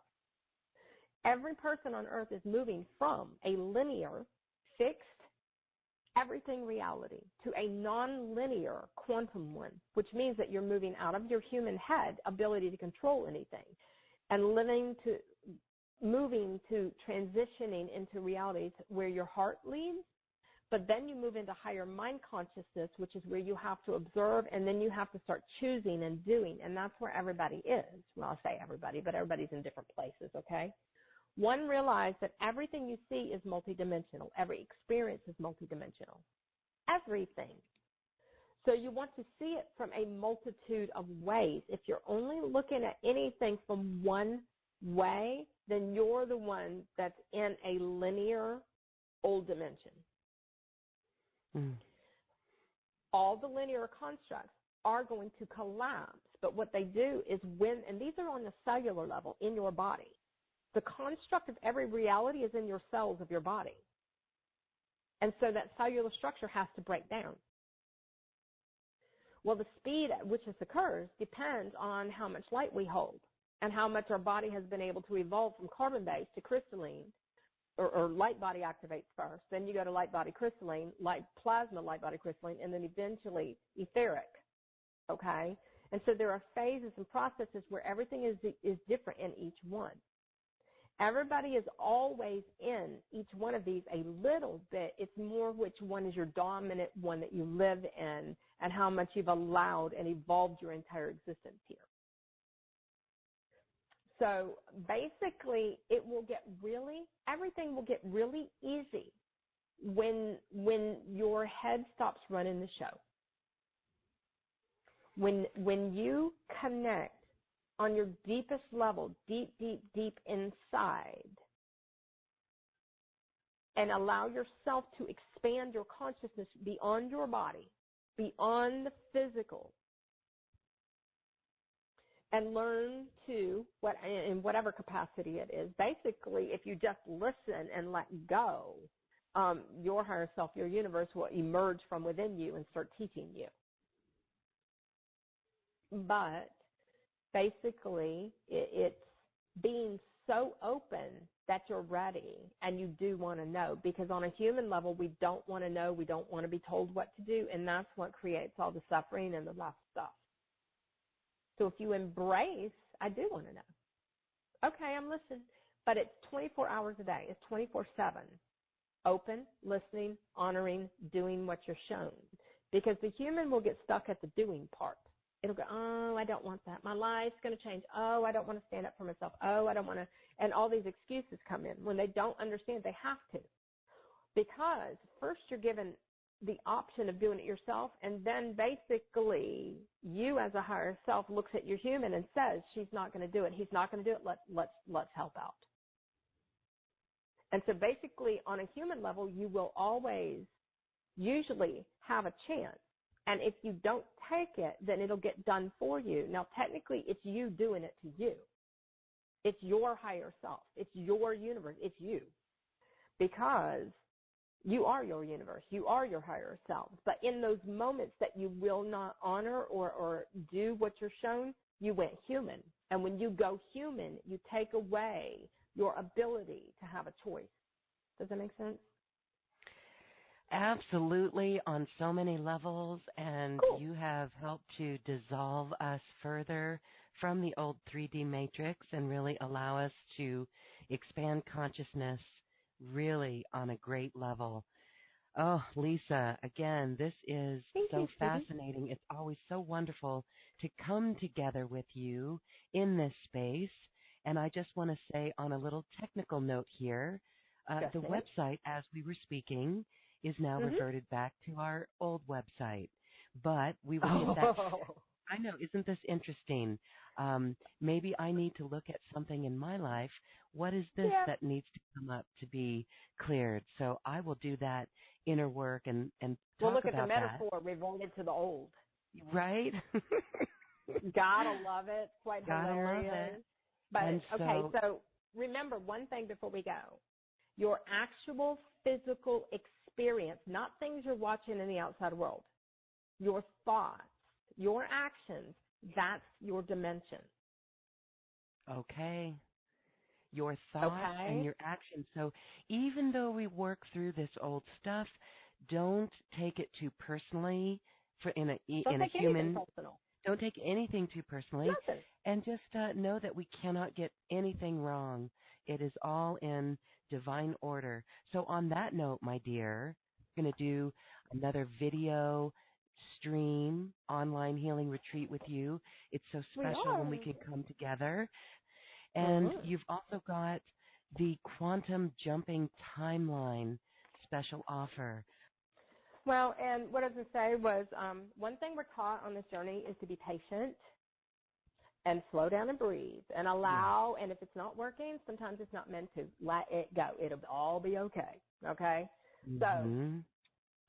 it's really important because the moment you stop and pull away, it'll start to shift and things will start to correct themselves unless you see there's something you're supposed to do. So I'm going to say that really quick. We don't get upset about anything unless something's out of alignment with like somebody in our world. The special offers are, I did the quantum timeline jumping because it's very appropriate, and this is not a lay around and dream about things course, okay? This is how it's affecting your physical reality when a timeline collapses and what to do.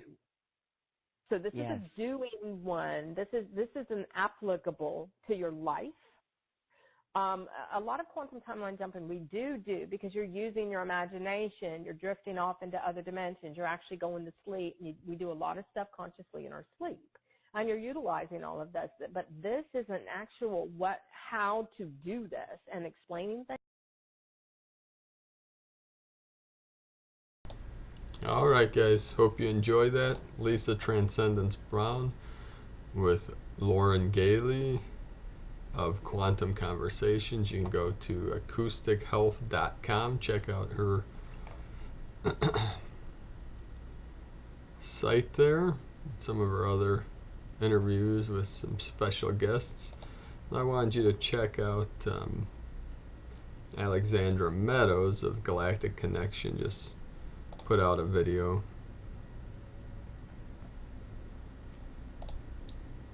Check that one out.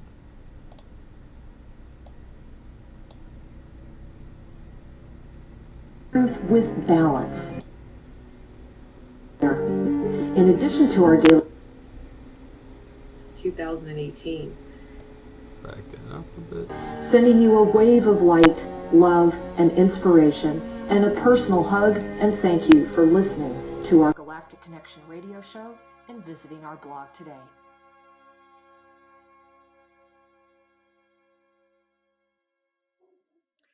Good morning, everyone. This is Alexandra Metters of galacticconnection.com, and today is February 5th, 2018. I know it's been forever. Actually, I think the last time I did an interview was in Ireland with Laura and several other people, which I never got successfully up to be uploaded. For some reason, they kept getting blocked every single time. Remember that? And so today I have Laura Legier with me. And frankly, what I think we're going to do is we're just going to chat, because a lot of times we start communicating and then we say, God, we should have recorded this, you know?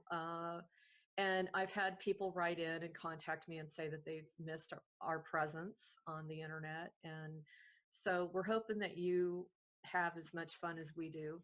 Laura is an absolutely dear friend of mine, and we've been through so much together. We've had 2 missions together, and both of them were intense in their own way. If you haven't already noticed, Laura has a new look about her, and it looks great. I just love it. So anyway, Laura, go ahead and say hi and introduce Hey yourself to everybody, those. we've missed everybody too.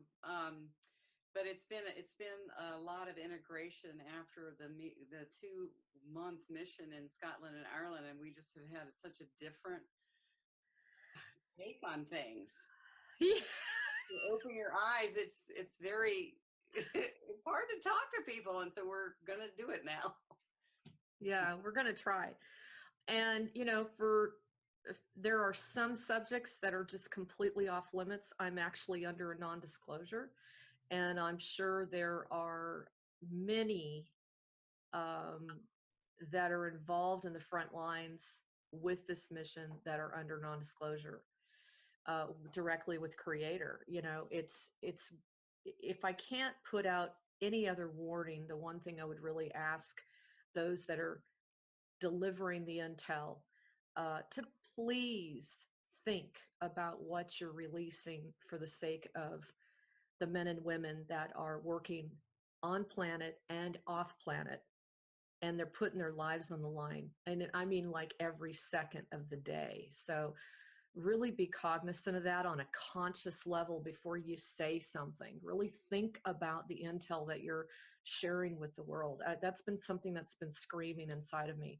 So for myself, because of the interaction directly with PC, Prime Creator, I've gone under. I just kind of went under because it was almost virtually impossible for me to have a conversation with anyone without, getting uncomfortable because of the, what do you call it, Laura? Just the scope of what we learned, because we had no idea. I mean, we had some idea, but once we got there, we were bombed by so much stuff, and we would just go, "Are you serious? Are you serious? Are you serious?" And we just were like, and so it was too hard to explain it to anybody else unless they were having our experience. Yeah, and what we thought we were going to do there was nothing like what we ended up being sent to do there. I think that was both of our surprises, definitely. Well, the other thing is that we were told only what we needed to know to even agree to go, because neither of us really had the finances to stay there that long. And so if we had known ahead of time, like that we were going to have to put $2,600 just to hold the rental car, because I had that whole thing worked out through AAA, and she never, ever said that to me. And I know that was intentional, because I would have just... You never would have gone. I would have balked. I know. And I want everybody to know that, I give Laura a hard time about her. She loves cats. She's got this incredible affinity to cats. And the entire time I was there with her, I kept seeing her bleed through, and I saw her as a Peshat.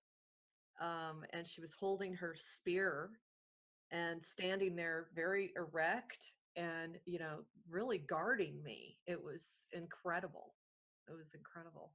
I think you felt that too. Well, that, but also when we were on that other mission up to DC, you took some pictures of me, and I looked just like a Peshat. Oh my God, exactly like it. I'll have to drum those up one of these days. And we were standing on top of an exploded pyramid. Yes, we were. And also where the big, I think that's where one of the big floods occurred, was where we were standing. It was a big explosion. Right, exactly. Yeah. And we could see because it's actually called Potomac Falls or Great Falls or whatever. And it's a tourist thing. You can walk on this boardwalk, but we saw walls and structures and statues. They're worn away naturally, but they're not natural. And all the waterways are on these giant slabs and looks like stairs next to them. I mean, it's too obvious, but nobody else was seeing it but us. We just kept saying, oh my God. Well, and the water was going down the staircase of Yes. the pyramid, by the way, folks. If you have a chance to go up there and see that, it will blow your mind when you have the awareness and the intuition that we do. It's like stepping back in time, and you may get really affected because it is definitely one of the locations, I was told, of Atlantis. Um, it was not the main hub. It was like what do they call it? Like an outside satellite area, but it was huge. And we couldn't get over. We could see that they had specifically picked up dead trunks, tree trunks, dead debris, branches, and all this stuff. And they had laid them out just so perfectly so you wouldn't be able to really see what was laying on the ground. I mean, you could literally see these statues' faces. It was unbelievable. I think we must have said, oh my God, 50 million times the whole time. That's right. And also there was lots of completely round drilled holes that were different sizes. And Native Americans, what the heck would they do that for? That wasn't. No. Well, and Laura, tell them about what you do in your spare time. I mean, you're hunkering down on really looking at these ancient structures. Tell a little bit about what you've discovered. Well, okay, so when I lived on the West Coast, I used to drive up and down I-5, and I would look at the shapes of the mountains and go, or even the smaller ones, and go, that's a mound and that's a pyramid, and we're on a lot of people's private property, and I thought, wow, if you could just go in there, I bet you'd find stuff. And so I had that thought, that sight or the psychic and stuff, and I did find some stuff in Washington State, but not near as much as I've found here in the Blue Ridge Mountains. I go hiking usually once a week with the Parks Department or some other people that I've hiked with. And everywhere I have gone around here, it doesn't matter, I find the ancient structures that we're walking on tops of pyramids. And also because of Roger Spears from Mud Fossil University, he taught us how to look at rocks and see the creatures. And I've seen that too, where you can see where the iron or what it was, blood. I saw a whole rock that looked just like a turtle. I mean, a giant turtle. It had the fins on the side and everything. I mean, I found well, they call it Tinker Cliffs, but I call it Tinker Walls because they're straight up and down walls.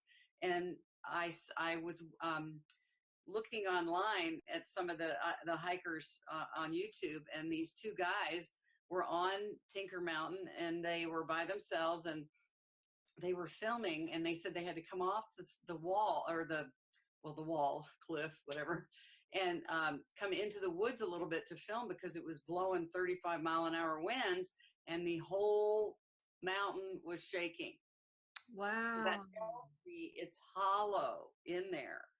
And so and on that one particular place, I found this giant stone that was carved a certain way, and it had a carved bowl in the top, and it had a symbol on the front that was a round circle with 3 squiggly lines.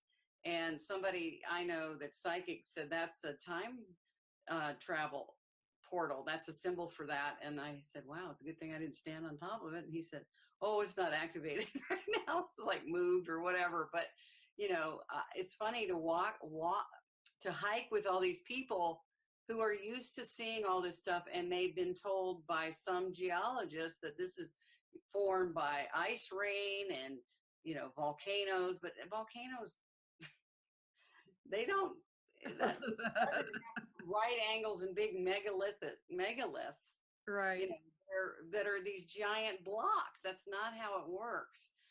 And so I feel like sometimes I feel like I can tune into the cataclysm that happened, and I can see how it toppled. But for the most part, I'm walking in the woods, lots of trees and dirt are on top of the structures, and what I'm seeing is just what's sticking out. But I just always look at the shape of the terrain and go, wow, that's interesting there, even though I don't even see any rocks. I just go, it just, and then the other thing is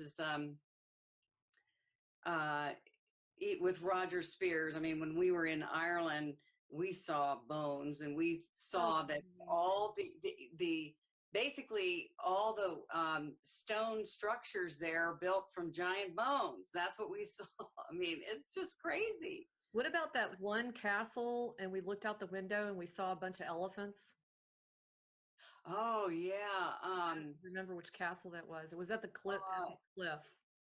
It was after, wasn't it after we went to the caves? The what caves were those? The marble? No, not Marble Arches caves. No, it was something else. I forgot. You know, we'll have to be more prepared with this because there's so many things we could share with everybody that I think would just floor them. But this is Northern Ireland. So you and I went into this cave, and this was after we went to the Giant's Causeway, which is totally a boneyard. We saw pelvises and spines and everything on the beach, and vertebrae things. But when we went into this cave, we both looked at each other and said, "We're inside of a creature." You know, because you could see the articulated spines, and I mean, maybe not just one creature, but a few. And then we both got the same hit when we saw a pile of something. We go, "Oh, that's what they ate," you know. And we actually ran it by Creator, and we were told that was correct. You know, right. Like right. And then after that, we went to that one castle that we didn't know we were going to go to, and I forgot what the name of it was. But it was right on the edge of a cliff. And you could look out one of the ruined windows all along the coast, and you could see white archways, and they really did look like elephants. And we did see, I mean, there are gigantic creatures, and elephants seem to be a little more obvious in the shape. So yeah, I felt so too. I think what I'd like you to do, because I'm so in the moment when I'm on mission, and a lot of times I don't even know where I am when I'm doing what I'm doing. Let's back up and talk about the trip throughout Virginia and DC. Okay. What do you feel like? What was your impression of that trip? I know we were on a trail, so to speak, for a solid 10 days. And, you know, just being told where we needed to go. It's kind of like Scotland and Ireland. Yeah, except that was like almost 2 months, you know? Right. Well, what started it out for us was I took you up to a stone cabin first before we did the mission. And it was just to chill out and hang out and go for a walk and go see Dr. Joe. Yeah. Anyway, and so when we were walking on a path that there was a creek bed and everything near us, we started sitting around the creek and looking at the stones, going, these don't look like, you know, natural, you know, rounded creek stones. And we started looking at them and going, "Oh, that's interesting." And then we started walking, and we found like a wall, like a chunk of a wall. And then we got up on the road and we looked in the woods, and we really went, "Oh, wow, this is a pyramid in here." And it was, I mean, giant megalith structure inside there. And what was funny about Dr. Joe, when we told him, he goes, "I've raised my whole family there for 30 some years, and we used to go there all the time, and I never saw that." He said he never saw it that way. Right. And he and his wife started after we told him that, they started going back there all the time and seeing all kinds of stuff. That's a beautiful location.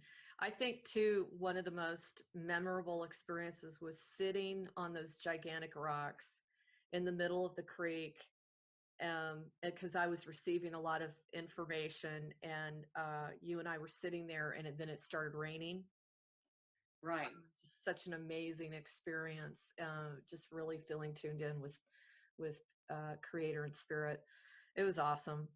So now after that, refresh my memory, because I just got to ask, how many people out there are having like memory nada? There is no memory. I mean, oh, well, there. I have lots of spouts of that. Man, it's just really crazy. Of course, they say as you see, we are winding down. I don't know if people really get this. We're winding down, and as creator uncreates this reality, this virtual reality game, um, the magnetism, which is actually the darkness, is getting uncreated. It's becoming less and less and less and less. So when you have magnetics, what do you have, right? I mean, if you look at a hard drive, you retain information with a mag drive.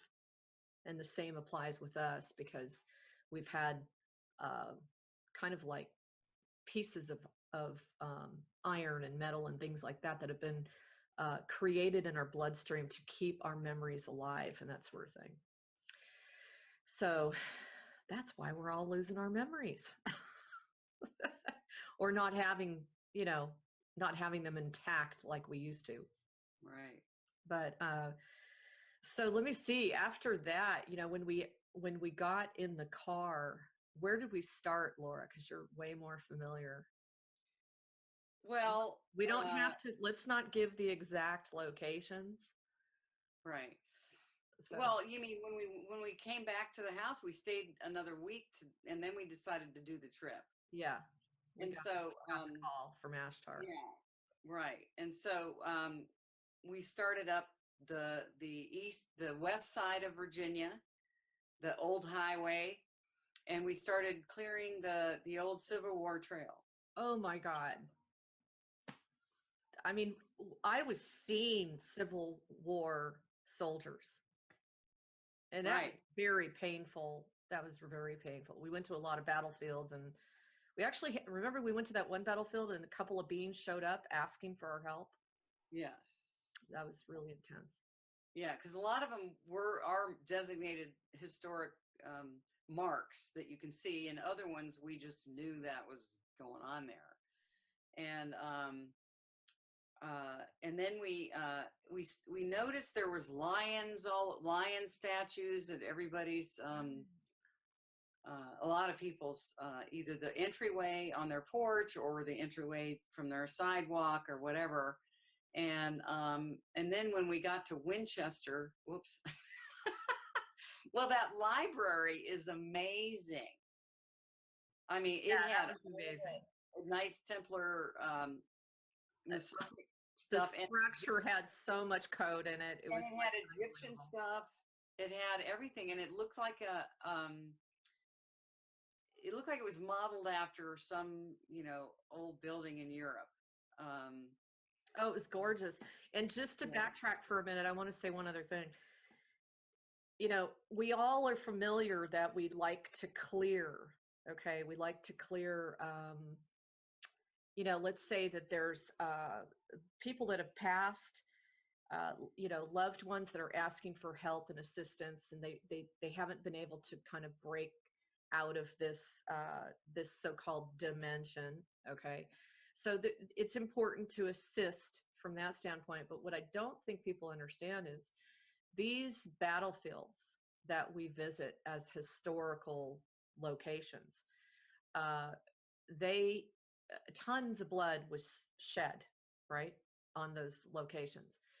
And in most cases, the dark have very much selected locations.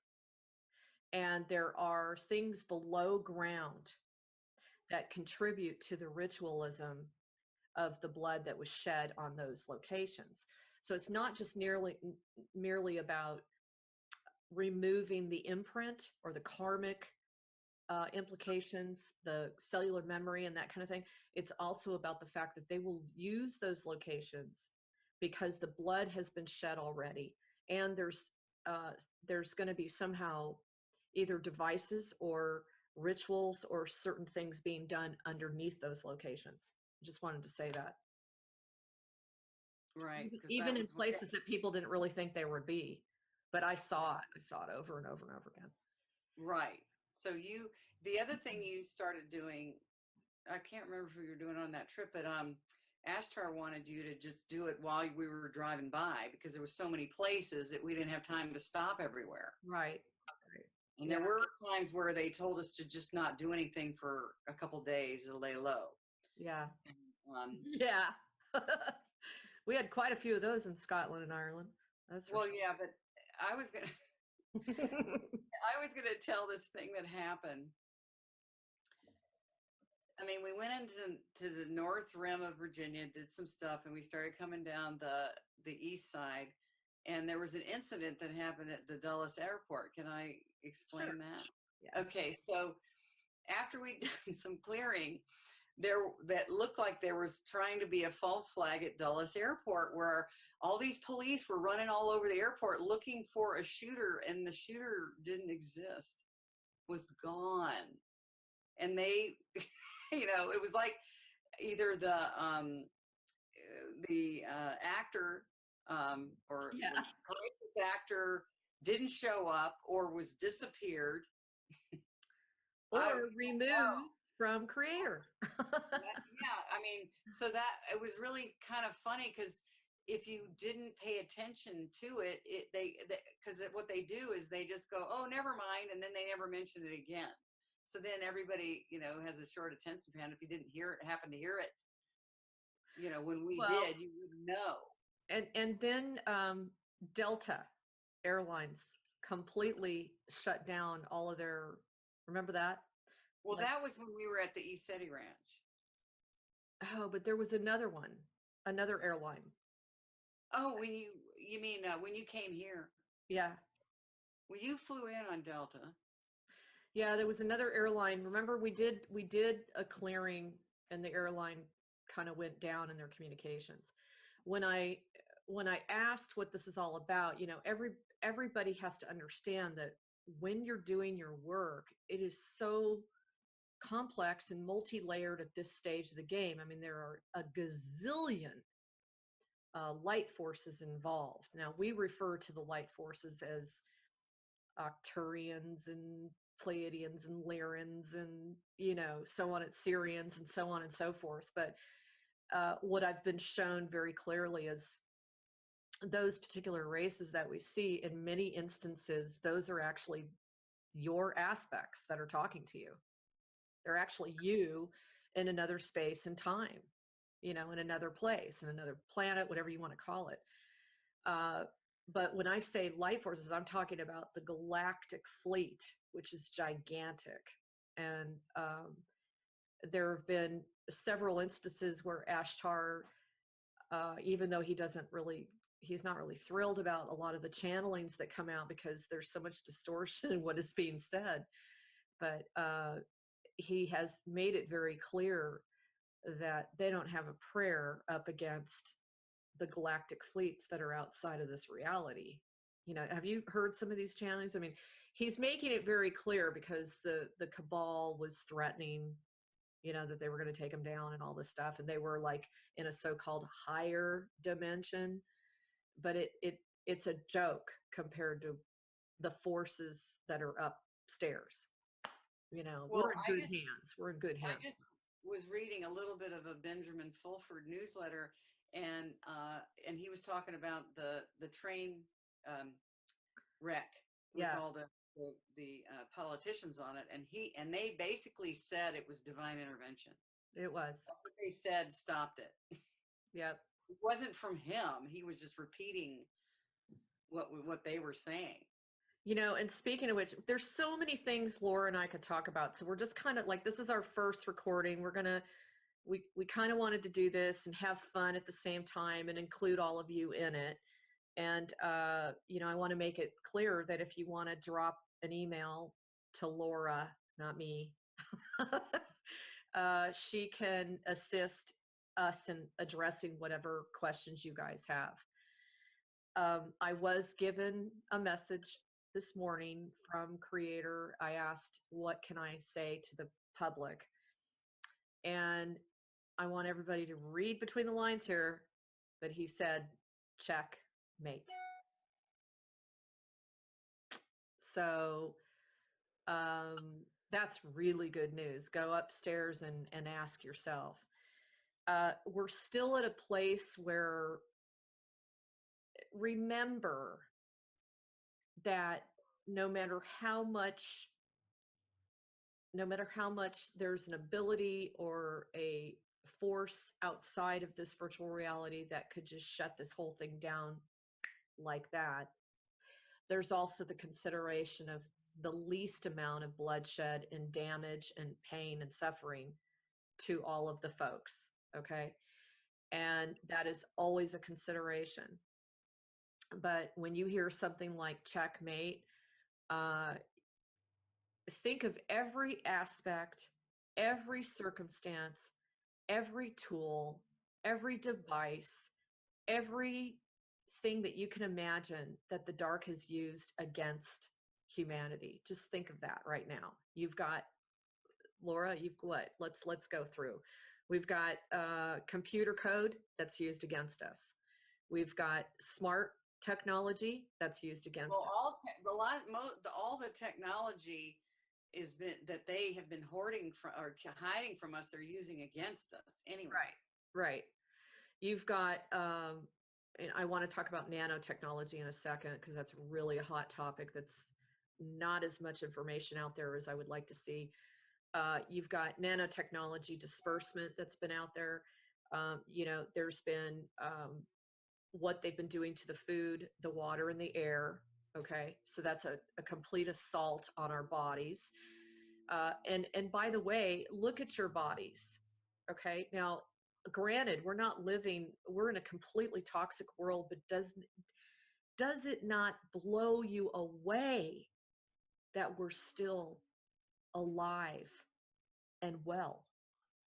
I mean, I'm not saying there's not people out there that don't have illness, but we're still getting up every day. I mean, that right there, in my opinion, should be the slam dunk realization for those that are sitting kind of on the fence going, is this really happening?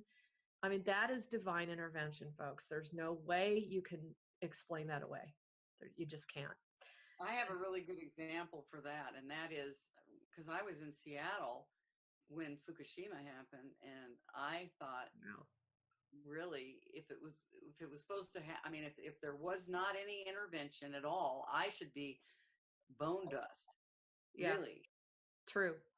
I thought about that for a long time because I would hear these scientists who were telling you, well, this is what's going to happen. And I just knew I was protected because I wasn't even getting sick. Either. I asked Creator about the radiation in the Pacific Ocean.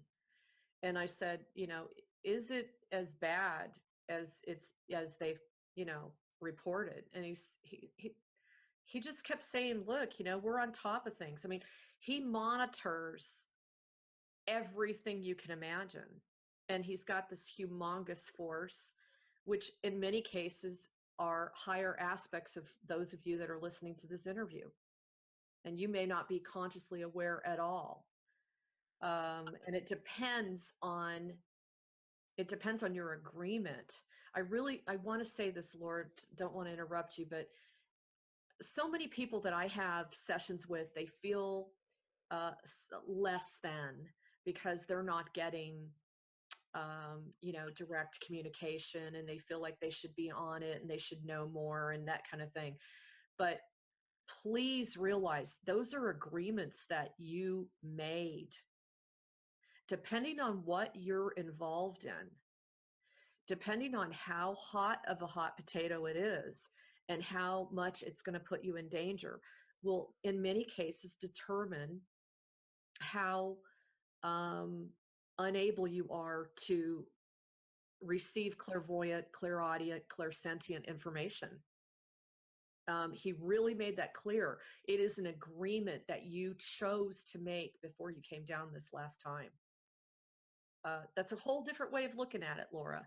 I just kind of want people to give themselves a break. If you're not super duper clairvoyant, there's a total reason for it, and there should be a surrender to it. That doesn't mean you don't pursue direct communication, okay? But it should give you a little bit of a breathing room, like there's nothing wrong with you. People that are pushing so heavily to blow open their third eye, I had somebody write into me the other day about that. Why are we doing that? I just want to ask, why are we doing that? There are many, many fallouts that come from pushing the body, even etherically, and a lot of holes that get blown open when you push something abnormally to such an accelerated level on an energetic basis. So, sorry, I just had to say that. No, I didn't feel interrupted. Actually, I kind of came to that conclusion years ago when I listened to, there's a guy, Ralph Meany. He was a famous race car driver. I think he's still around. He's in his 80s, and I met him, and he had, I mean, he had experiences like if his parents wanted to discipline him by spanking him, their hand would be stopped. Wow. You know, so the parents, when they were sending him to school, they told the teachers, this is what's going to happen. You know, and he fell out of a tree one time like this, like a feather. Wow. You know, and he was, the other thing is that the CIA tried to recruit him, of course, because, you know, and he refused, and some people tried to kill him, like they shot holes in his tires or whatever, but they were trying to take him out. And then and because he repairs, you know, fancy race cars, the CIA became his clients for their cars and stuff, but he wasn't going to join them. But he has pictures. He said the Galactics would, he had a camera next to him, his bed, and they would wake him up and say, okay, go to the window and take these pictures, or they would take him up on the ship and he could take his camera. And he showed us pictures from the ship, you know. Cool. And then, I mean, his life was just really like that. And I thought that was his agreement he made. I mean, my life wasn't like that, you know, and I have certain things that are, you know, conducive to me, but I really got from knowing him that was his agreement. He came in because he wanted to have certain of his abilities still. Yeah, and from what I've been told, that can be a really painful path. I mean, as you know, you probably know a lot of people. I know I do. I have many friends they were born clairvoyant. Those abilities were fully intact, and they lived very difficult childhoods. I mean, very difficult childhoods. It's kind of awesome today that the parents are embracing that more, and they're not shaming and humiliating the child like they did back in the 40s, 50s, 60s, 70s. You know, it was just really difficult. But I just kind of want people to lighten up, you know, just be happy where you're at. We are truly in the final moments of our life in this reality, and it's such a big deal. I asked Creator this morning also, what's going on with the 250,000 worlds? You know, they're just kind of sitting on the sideline waiting. And it's not so much that they weren't supporting him in this mission. It was more that it is totally true that most people felt that it was an impossible accomplishment. And he reported this morning, he says they're absolutely ecstatic at what has occurred, which means we've already passed that 0 point place. You know, go to sleep every night knowing that that's how hard so many of us have worked.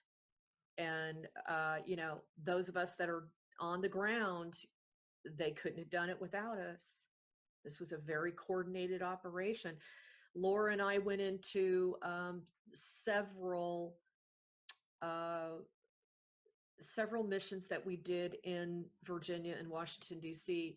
I fully saw the white military meeting us. I saw us releasing children. I saw us collecting information.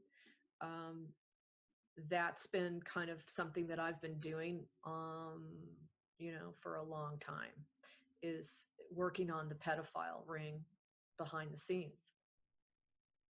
And it's their power has been diminished so substantially. Their abilities to continue to do ceremonial magic and things like that, these types of things are all being uncreated and shut down by PC. People really need to get that. We're not in the old days. We're in a completely different ball of wax. This is why the things that they've chosen to do, the false flags, even the Super Bowl yesterday. I don't know how many people watched the Super Bowl. I only watched it just to take some notes that we could go through. Nothing nefarious happened. It's fantastic. Although they had like, I mean, I forgot, they had the most protective agencies, and I mean, I forgot how many, I don't know if it was military or private military or what, but they had all these different security agencies on that game, more than they've ever had in ever. It was a big deal, and I know more. I'm not going to talk about the details of it, but I can tell you this much, that the entire security force was switched out right before the game, and it really pissed people off. And right, I heard that too. Yeah, and because of that, they were able to shut some things down that literally, guess what, folks? Every single person in that stadium was a target. Every single person. Again, divine intervention. It was shut down, and we're moving on. It was kind of one of their last hurrahs. Their personality profile is as such where they're never going to really stop, because they haven't had to for what, quintillions of years. I mean, this has been going on for so long that audacity and that pomposity is so enormous. There's no way that they can even accept the fact that they are defeated. They just can't accept. Right. Well, that's the other thing is we're in this time now where any negative, destructive things that you try to do or plan or focus on somebody, it actually reflects directly back to you right away. Correct. And one of the things that we were thinking, because they had another train wreck in South Carolina a couple of days ago, or was it? Yeah. And it was 2 trains. And so Jim Stone, the freelance journalist, he was saying, well, it's either that who was on that train, or were they just trying to see if they could, instead of the the trucks across the tracks, to get the results they want, do we have to have 2 trains collide, like an experiment?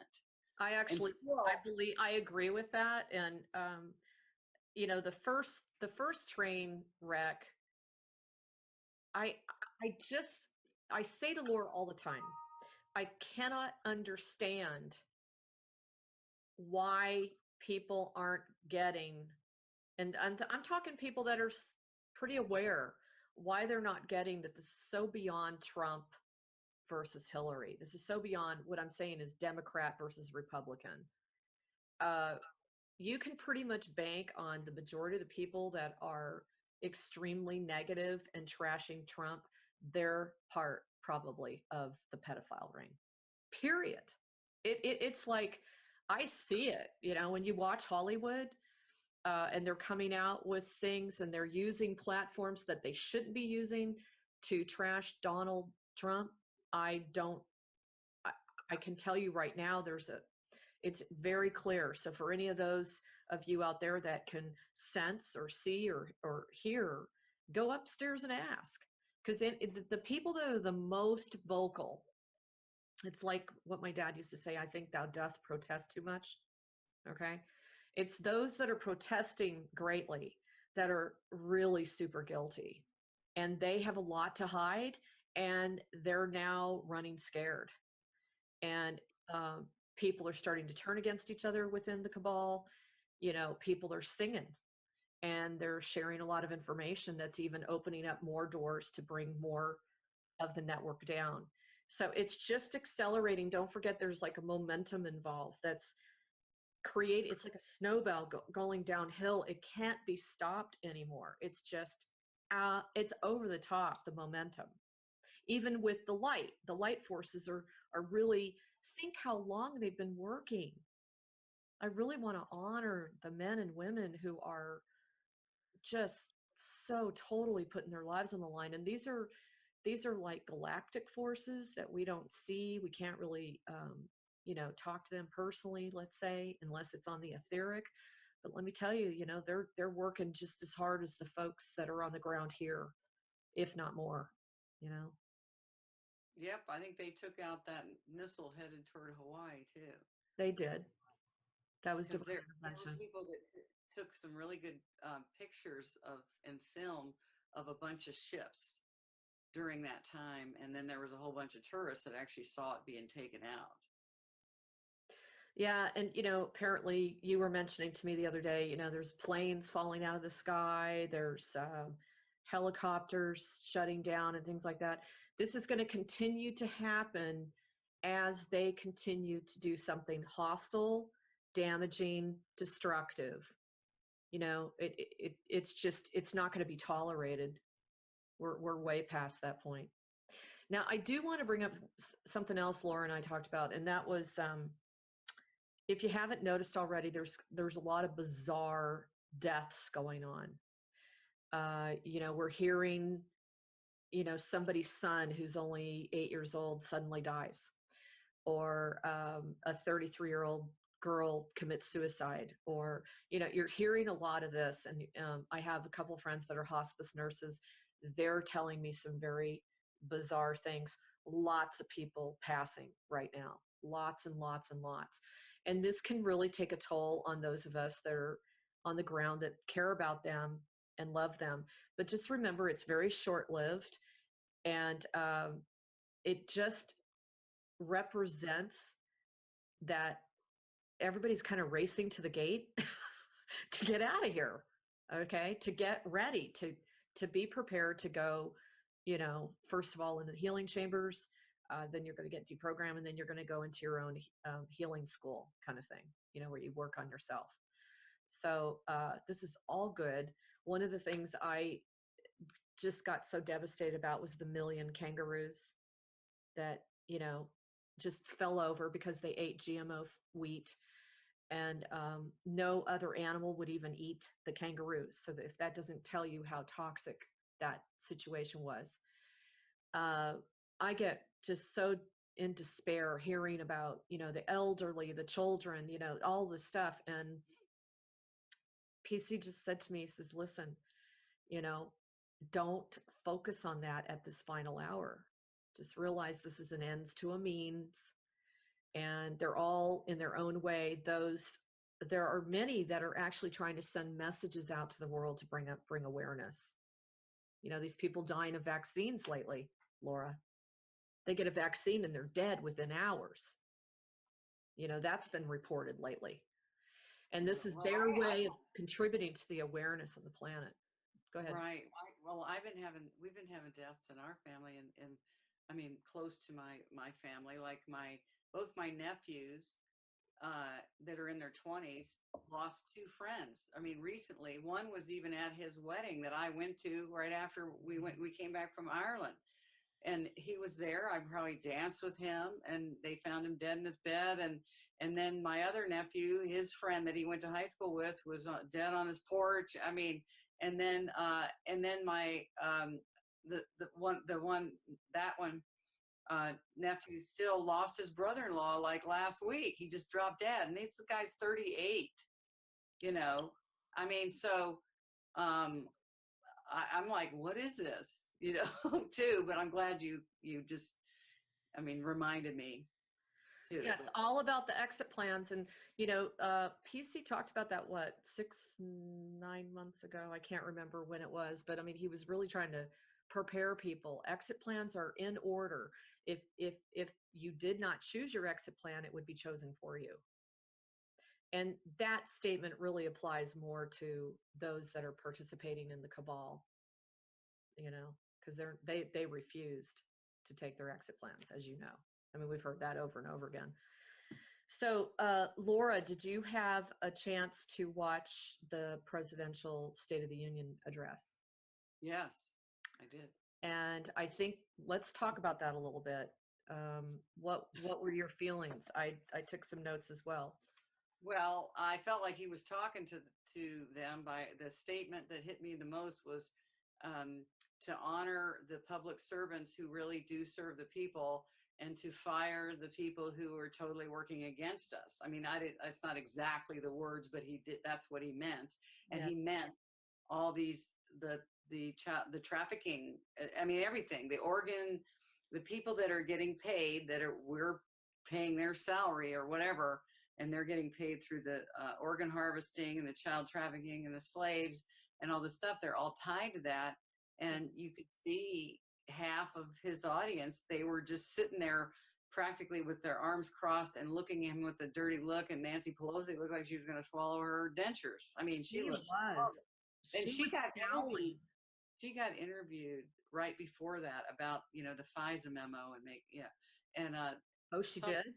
yeah, well, the CNN host went off script and started going on about the FISA memo and why is this such a big deal and blah, blah, blah.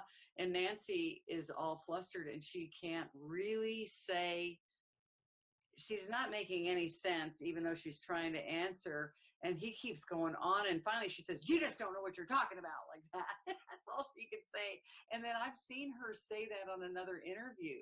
Like if she, just gets backed up against the wall of questions, she'll say that to you. You just don't know what you're talking about. And they're not talking about, they're just asking her questions. They're not, And so, I mean, there's that. And then I just thought that it was, I really liked it for the most part. I mean, there's certain things that I don't know. I mean, you and I talked about this. Okay. So on these certain issues like Israel, I mean, I know that one thing he did with Israel by saying that he was, moving our embassy to Jerusalem, and there was this big thing with the UN. Well, it gave him the reason to withdraw the money that we give to the UN because the UN isn't for us anyway. And so some other countries were going, hey, let's move our embassy to Jerusalem. And they were going to do the same thing. Mm-hmm. They were thinking, hey, we should do that. So there is something about that. I'm not quite sure about, all this, the Israeli stuff, but something's coming down with that. And then there's other ones that I don't agree with, like all the pipelines and stuff. Now, is it what we talked about? Is he just picking his battles, and because he knows about the free energy and he knows about the technology that's been withheld from us now. Oh, and I want everyone to know this guy is very aware. Like, he's the first president to really acknowledge alternative news. He watches us. I personally know they look at my blog and other blogs. They definitely are looking at what we're looking at, because guess what? They see us as the patriots. They see us as the people that are searching for truth and wisdom. They're not going to ignore us. And especially at this hour, it's very important. Don't listen to any of these speeches without reading between the lines. There truly is code going on. There truly is partial information being disclosed, because it's the only thing they can do at the stage when there's a lot of lives on the line. Anybody who's in the military, anybody who does this sort of operation, many times you're on a need to know that saves your life, and we don't think that that's really going on in the media, but it is. It is. But it's even going on with us. Absolutely. Those of us that are doing our work, it's on need to know basis as well. And so, what was the other thing I thought was? Well, I wanted to talk about the pipelines. Yeah. And he talked about clean coal, which there is supposedly there's a new technology that's come out where they're really trying to clean up and make it more energy efficient and cleaner for the planet. There is definitely something to be said for, when you come into office like he did and you were prepped to do what he's doing, it's miles and miles long of garbage that has been done to our nation, the world, everything from the way that we communicate with foreign officials, how we align ourselves with foreign countries, how we import and export. I mean, I remember in the old days when presidents used to talk a lot more about our GDP. They used to talk a lot more about our goods and services. You haven't heard that as much until he brought this up lately. He's really a stickler on, hey, you come to the table, it's got to be fair for the United States. And it hasn't been. I think anybody that has any kind of economic awareness, all you got to do is look at the figures. I don't even know how our country's made it as far as we've made it. Seriously. Well, the other thing is that he also signed the Health Freedom Bill, which means they cannot force their vaccines on them. Yes. Can't do anything like that. And then the executive that was massive. That and the executive order was really going after the child trafficking, human rights abuses is what it's called in there, but it's everything. And so that's on the whitehouse.gov website. Now, I am curious I wanted to look into more about the tax bill, because I know that the mainstream media they always use the same talking points when somebody wants to make a change. They use the same talking points. Oh, you're going to be broke. They're going to take your Social Security and they're going to take your Medicare and all this stuff. They always use that to freak everybody out, but it actually isn't really true. So I guess I haven't really looked at the bill itself, because partly is, a lot of that language is so boring, but. Well, and the Social Security fund has been, God, I was told years ago that it didn't even have any money in it. Right. They stole it. They stole it all. And don't forget, they've stolen any amount of money they possibly steal. That is our money to basically fund child trafficking, to fund, we're not talking like the immigration within European countries right now. If you talk to people that live overseas, do yourself a favor. If you're on any kind of forums, if you know anybody that's from Europe or even, Australia or what have you, but primarily Europe, even Eastern Europe, talk to them, get into a forum and ask them what's going on in their country since they opened the doors with immigration. There is a totally legitimate reason why that's the number one thing that the military asked Trump to do. Were you the one I was talking about, where he has completely saved our ass? Just that right there. I know that part, because there's women in these countries that are basically putting these YouTubes out and just saying, this has totally ruined our country. We can't be the way we were. Like, there was 2 French women that were videotaping walking down a French, I don't know what town this was in, but it looked like a busy town. They just wanted to go to a cafe, but they were showing you there was no women walking on the street at all. And so, and then this they went in France. They went into a cafe, and the men said, well, what are you doing in? Are you looking for a man? And they're like, no, we just wanted to have a coffee. And they're like, well, and they said, well, where are your, sisters and daughters and mothers? Oh, they're staying at home like they're supposed to. And they were basically trying to tell them to get out of the cafe, that they are supposed to be at home. Wow. And these women are going, this is France. What? What the hell? This is ridiculous. And they were really pissed, but they were showing you what has happened by us being really, it's a program to be invaded by a culture that has very, basically little respect for women. Well, yeah. And then children.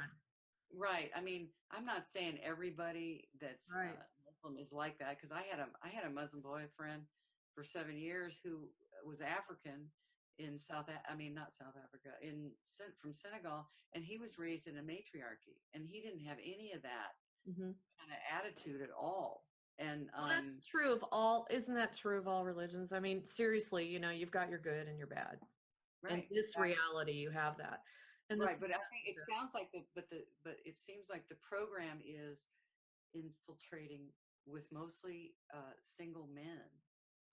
But a lot of them are criminals. Right, exactly, and they've shown violent behavior. Right, and they dumped a lot of their garbage out to the rest of the world. Exactly, and that's the whole thing about, I really get the wall has to do with keeping the drugs and the weapons from going across the border down there, because the border guards have been murdered. And Fast and Furious was about illegally our shadow government CIA was sending all these weapons down to Mexico and arming the drug dealers. And so the wall doesn't have anything to do with, what the mainstream media is trying to make it sound like he's some big bigot. It has nothing to do with that. It really is trying to, because the CIA and the FBI have the bad parts of them. I mean, there's a lot of whistleblowers in those agencies that are either have quit, retired, or they're still in there, and they are blowing the whistle on it because they're coming out of their compartmentalization mindset,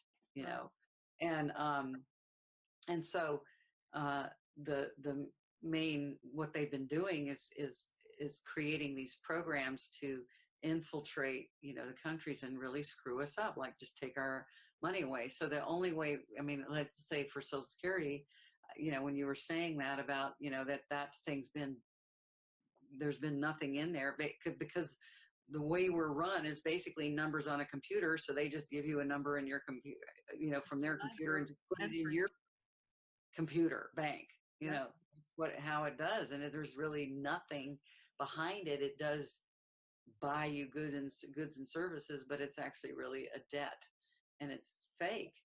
Yeah. So, and well, the other thing I want to add is before net neutrality, and way before net neutrality, when they weren't putting the screws on all these alternative blogs such as Galactic Connection, I had a ton more overseas traffic.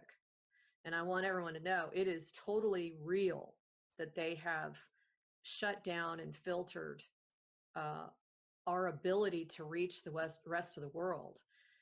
It's totally legitimate if you look at the figures. But I can tell you there are some people up in Sweden who follow our blog on a regular basis, and there's one gentleman that wrote into me.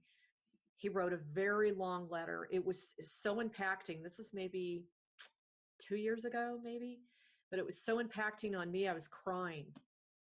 And he said, I actually asked him permission if I could post it up on GC, and we went ahead and did it. And he said that because of the infiltration of these Muslim immigrants, okay, he said that the girls, it was becoming more common than not. Gang rapes were going on a regular basis. And it got so violent, and the something about the police departments weren't even really reacting, which just shocked me to no end. I guess because there's so many of them in certain cities where their immigration policy was more open, Sweden being one of them, and they're now paying that price.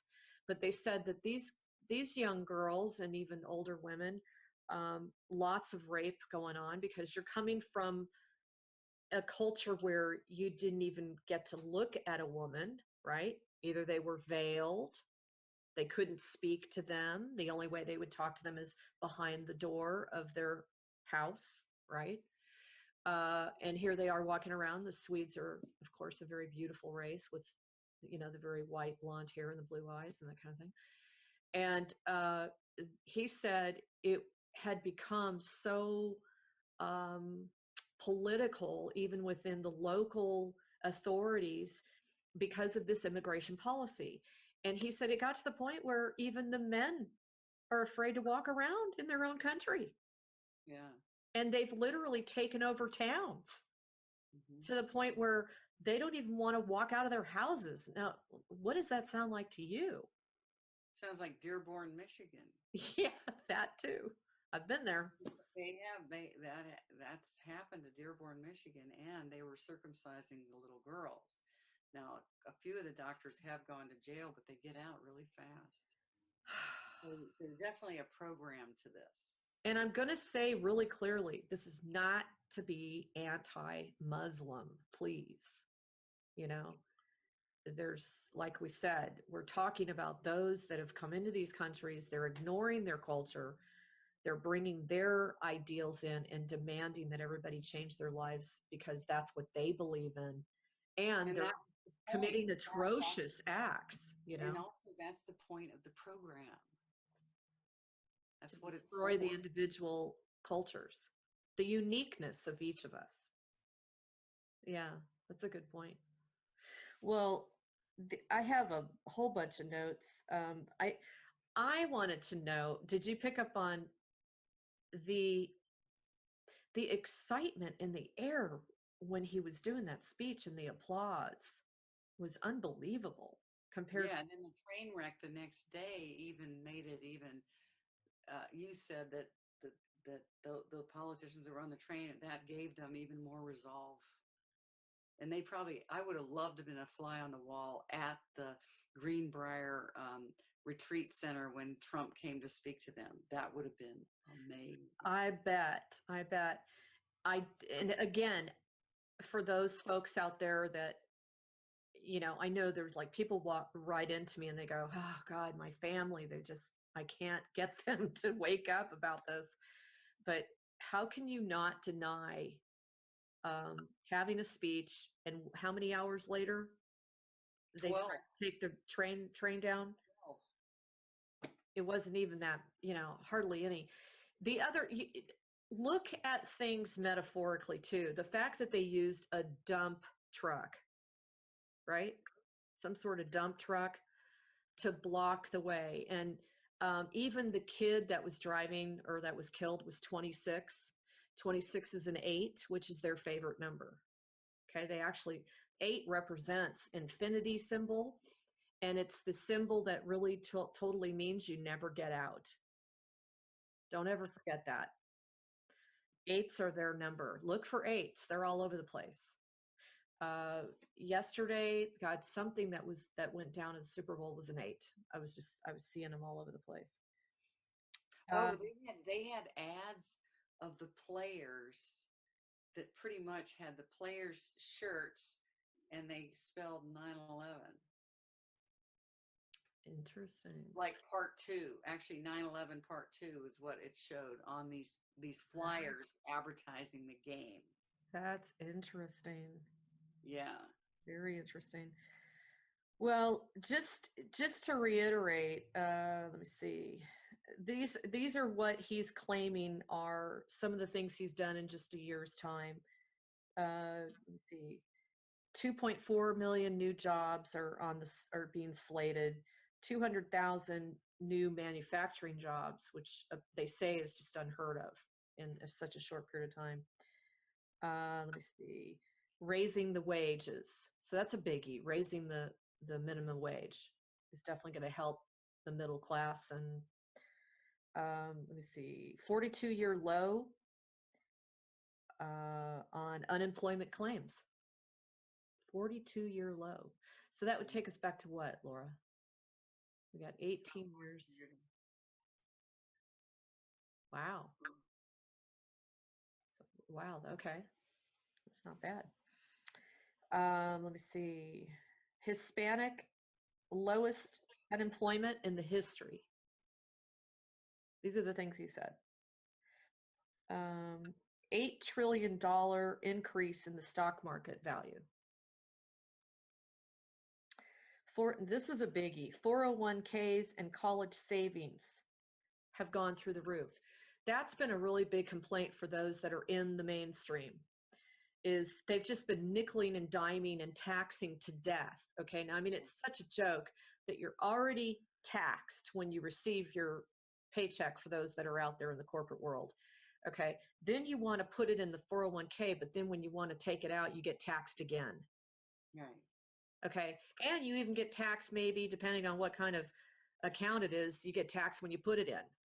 It's like, how many times do you have to be taxed? It's ridiculous.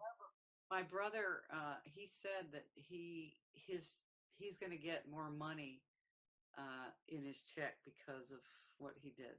So he doesn't know how much it is yet, but he said he would be. And I thought he said there was, or somewhere I read that there was 400 companies that are giving their employees big bonuses because of the tax cut. Yeah, up to $3,000 people are receiving bonuses so far. And it is legitimate. There have been people reporting it. The one thing I want to say to people is, well, that's 401k and college savings and that kind of thing, which is in the system. The bottom line is that we've got to look at the greater picture here. And the bigger picture here is we've got to work with the construct that's in existence right now in order to get to where we want to go. Okay. Now remember, this reality is not going to be around much longer. We're just closing time loops. Let me see. Biggest tax cuts in the history, which he got a standing ovation on that one. From half the room. Yeah. The rest of them were like scowling. Let's see.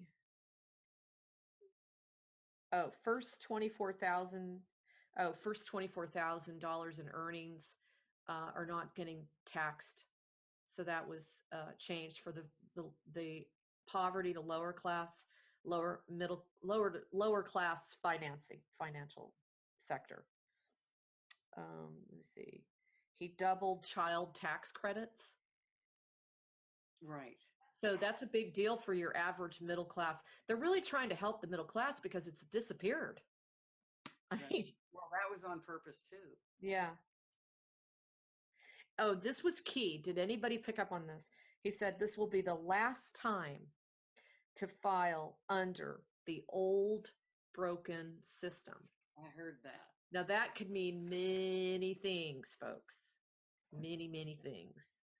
I was really happy to hear that one. Oh, and the Obamacare mandate is gone. And that got a huge response on the other side. Let me see, 35% was the prior corporate tax rate. It's been dropped down to 21%. So the first thing that I thought that people would think is, oh, well, you're going to give these corporations a break. They're not going to be as policed. They're not going to be, because he is getting rid of a lot of policies and procedures. But if you talk to corporations or even people that, they sell pens for a living, okay? If you talk to them about the amount of red tape that's involved these days just to run a company, it's insane. It should not be that way. So remember that these regulations, it's like a regulation on top of another regulation on top of another regulation on top of another regulation. And we think it's all about saving the environment. But in reality, it's just to slow things down, keep people from not making too much money, because that's one of their agendas. Right. Okay. And if you do make a lot of money, don't think for a moment you're not going to be visited by the men in black, or you're going to have somebody show up to your door recruiting you to go to some cool seminar, and then they mind control you. Or, I mean, one of the things that Natasha on YouTube, she's suing, Google, Facebook, and Twitter, and YouTube for stealing all the money that she should be making from her advertising on her channel. And she actually has proof of them taking it. Even Patreon was taking her money. Hot, seriously? Patreon? Yes. Wow. And so, and I had a weird thing with Patreon one time. Somehow they got my credit card and I never agreed to give them any money for anything. And they took $5 out, but I was like, I didn't do anything. How did they even get my credit card? I was really angry. So that happened probably about a year and a half ago, and I've always had a weird thing about that. So what Huh. Natasha recommends, because she even has a video on all this stuff. I mean, on one where she recommends everybody just have a PayPal account, even though PayPal is not, it's safer than the other ones, because really, I mean, when I listen to her, I really understand, because what they do is they hide the data that should, eBay. Jim Stone has a whole thing on eBay stealing all his money, and anybody else that has high monetized items, it'll, like, let's say you're advertising for something, you don't have the physical thing, but because your ad, you should get, some money for it or something like that. Sure. And eBay hides that somebody bought it. You would never know they did. And then all of a sudden you don't have any sales.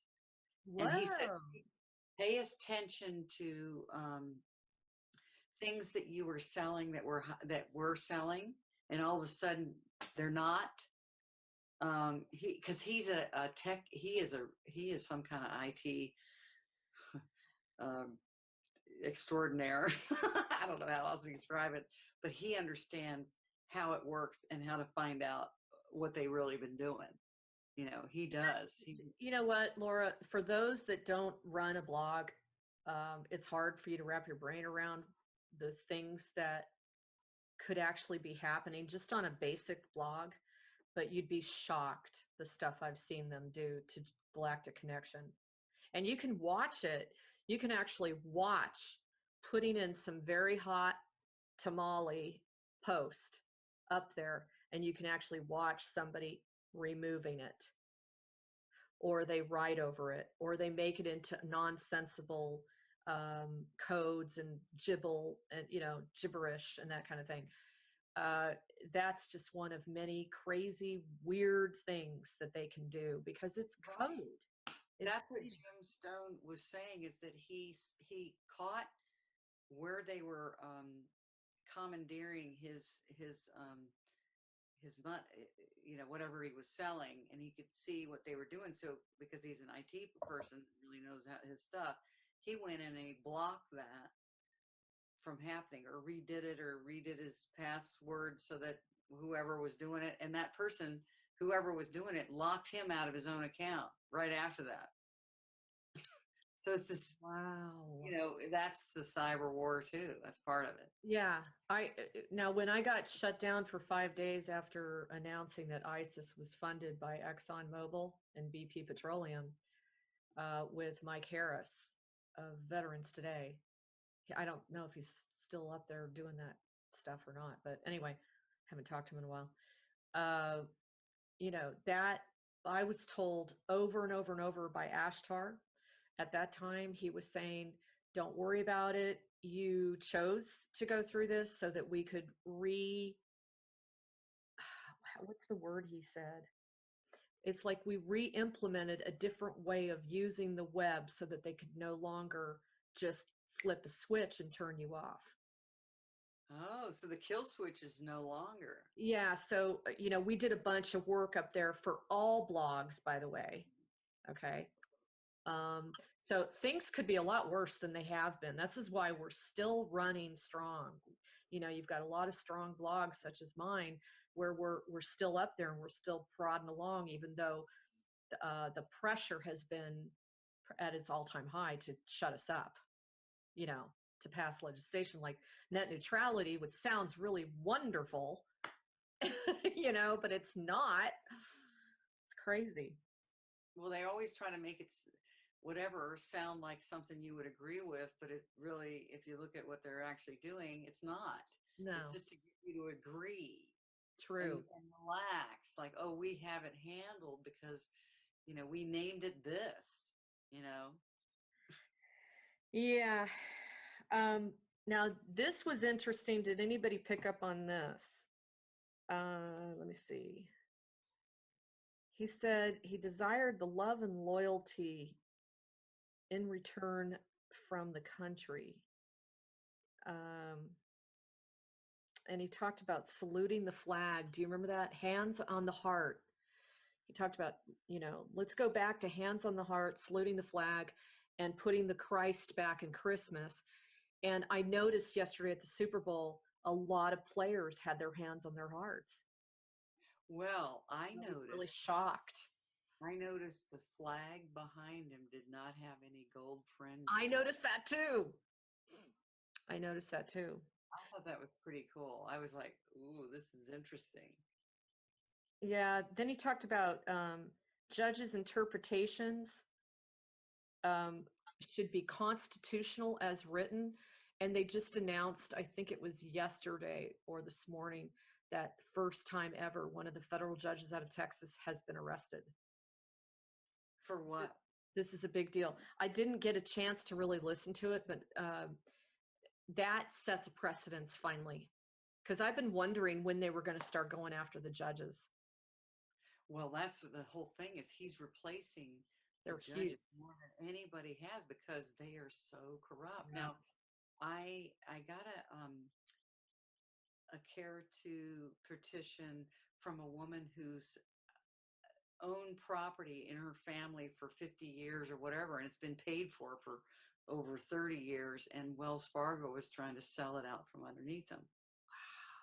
Wow. That's kind of stuff has been going on because there's weird crap that's written in these contracts that you don't know. It's some kind of code, but it means you don't really own it. You know what I mean? They can go and do whatever they want, and they have done this. They have been doing it. So she did put her petition out, and she got a lot of signatures on it, but I'm hoping she, can, get, because of that kind of attention, that Wells Fargo will back down. But I mean, how many other people? I mean, they've done it to so many people. Oh, absolutely. I want to tell a story. I had 3 sets of couples back in the late 90s when I was involved with Global Prosperity Group, and I was just really on fire about it because they were teaching people what was really going on. They went into, taxation and how it's illegal, and they presented documentation to show, that the trust, the IRS is a trust and it's out of Puerto Rico. And I mean, they showed you all this stuff. I mean, I remember when I went to the first seminar for 5 days, I got home and I couldn't get out of bed for 3 weeks because every illusion that I had was shattered. Every illusion was gone. Well, one of the things I did was I met 3 beautiful couples. They were all between their 50s and their 80s, and they'd been together for a really long time. And all 3 of them individually and separately didn't know each other, told me stories about what had been done to them. And it really fired me up because, if you go back to the history of the United States of America, which, by the way, in the Super Bowl, they're just calling it America. Did you catch that? I didn't watch the Super Bowl. I deliberately watched it just so I could watch what was going to happen. It's one of the main reasons I watched it. I was just like eyeing everything really closely. Well, who won? Who won? Oh, well, the Eagles. Why is that a thing for you? I was hoping the Patriots win just because of what the Patriots, the name the Patriots represents. I mean, but it's very ironic that it was the Patriots versus the Eagles. Well, I see what you mean. The Eagles, that is the symbol for the Clintons and the Clinton Foundation, and the cabal and all that. Oh, so we basically let them win the game since they didn't get to blow. They didn't get to blow. I don't know. Tom Brady fumbled a play, and that was pretty much it. After that, well, here's the thing. It was neck to neck the whole entire time. Yeah, but they always do that. Here's the thing. There was a lawyer about a week ago. He was one of their lawyers, and so NFL is considered entertainment. So they have entertainment lawyers. Well, this entertainment lawyer was being interviewed, and he went off script, and he said all the games are rigged, and he was murdered about 2 or 3 hours later. Wow. I'm wondering if this one is going to come out, if there's going to be some sort of conversation about was it rigged and that kind of thing. I Well, passed it is, through my he mind. said all of them are, and the reason he seemed, you know, he went off script, and I think that's the other thing is that people are going off script. You know, that's the other thing that's happening, and the reason he was saying it is that he really liked football, but that just took it away for him. Well, Sure. he just pretty much took it away for everybody if they would pay attention to what he said. It's all.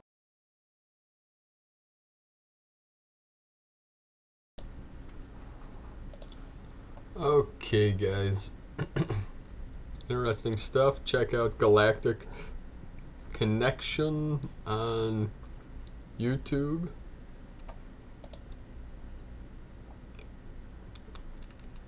galacticconnection.com. Be sure to subscribe to my channel below. Give me a thumbs up if you like. Have a great day. We'll see you on the next video.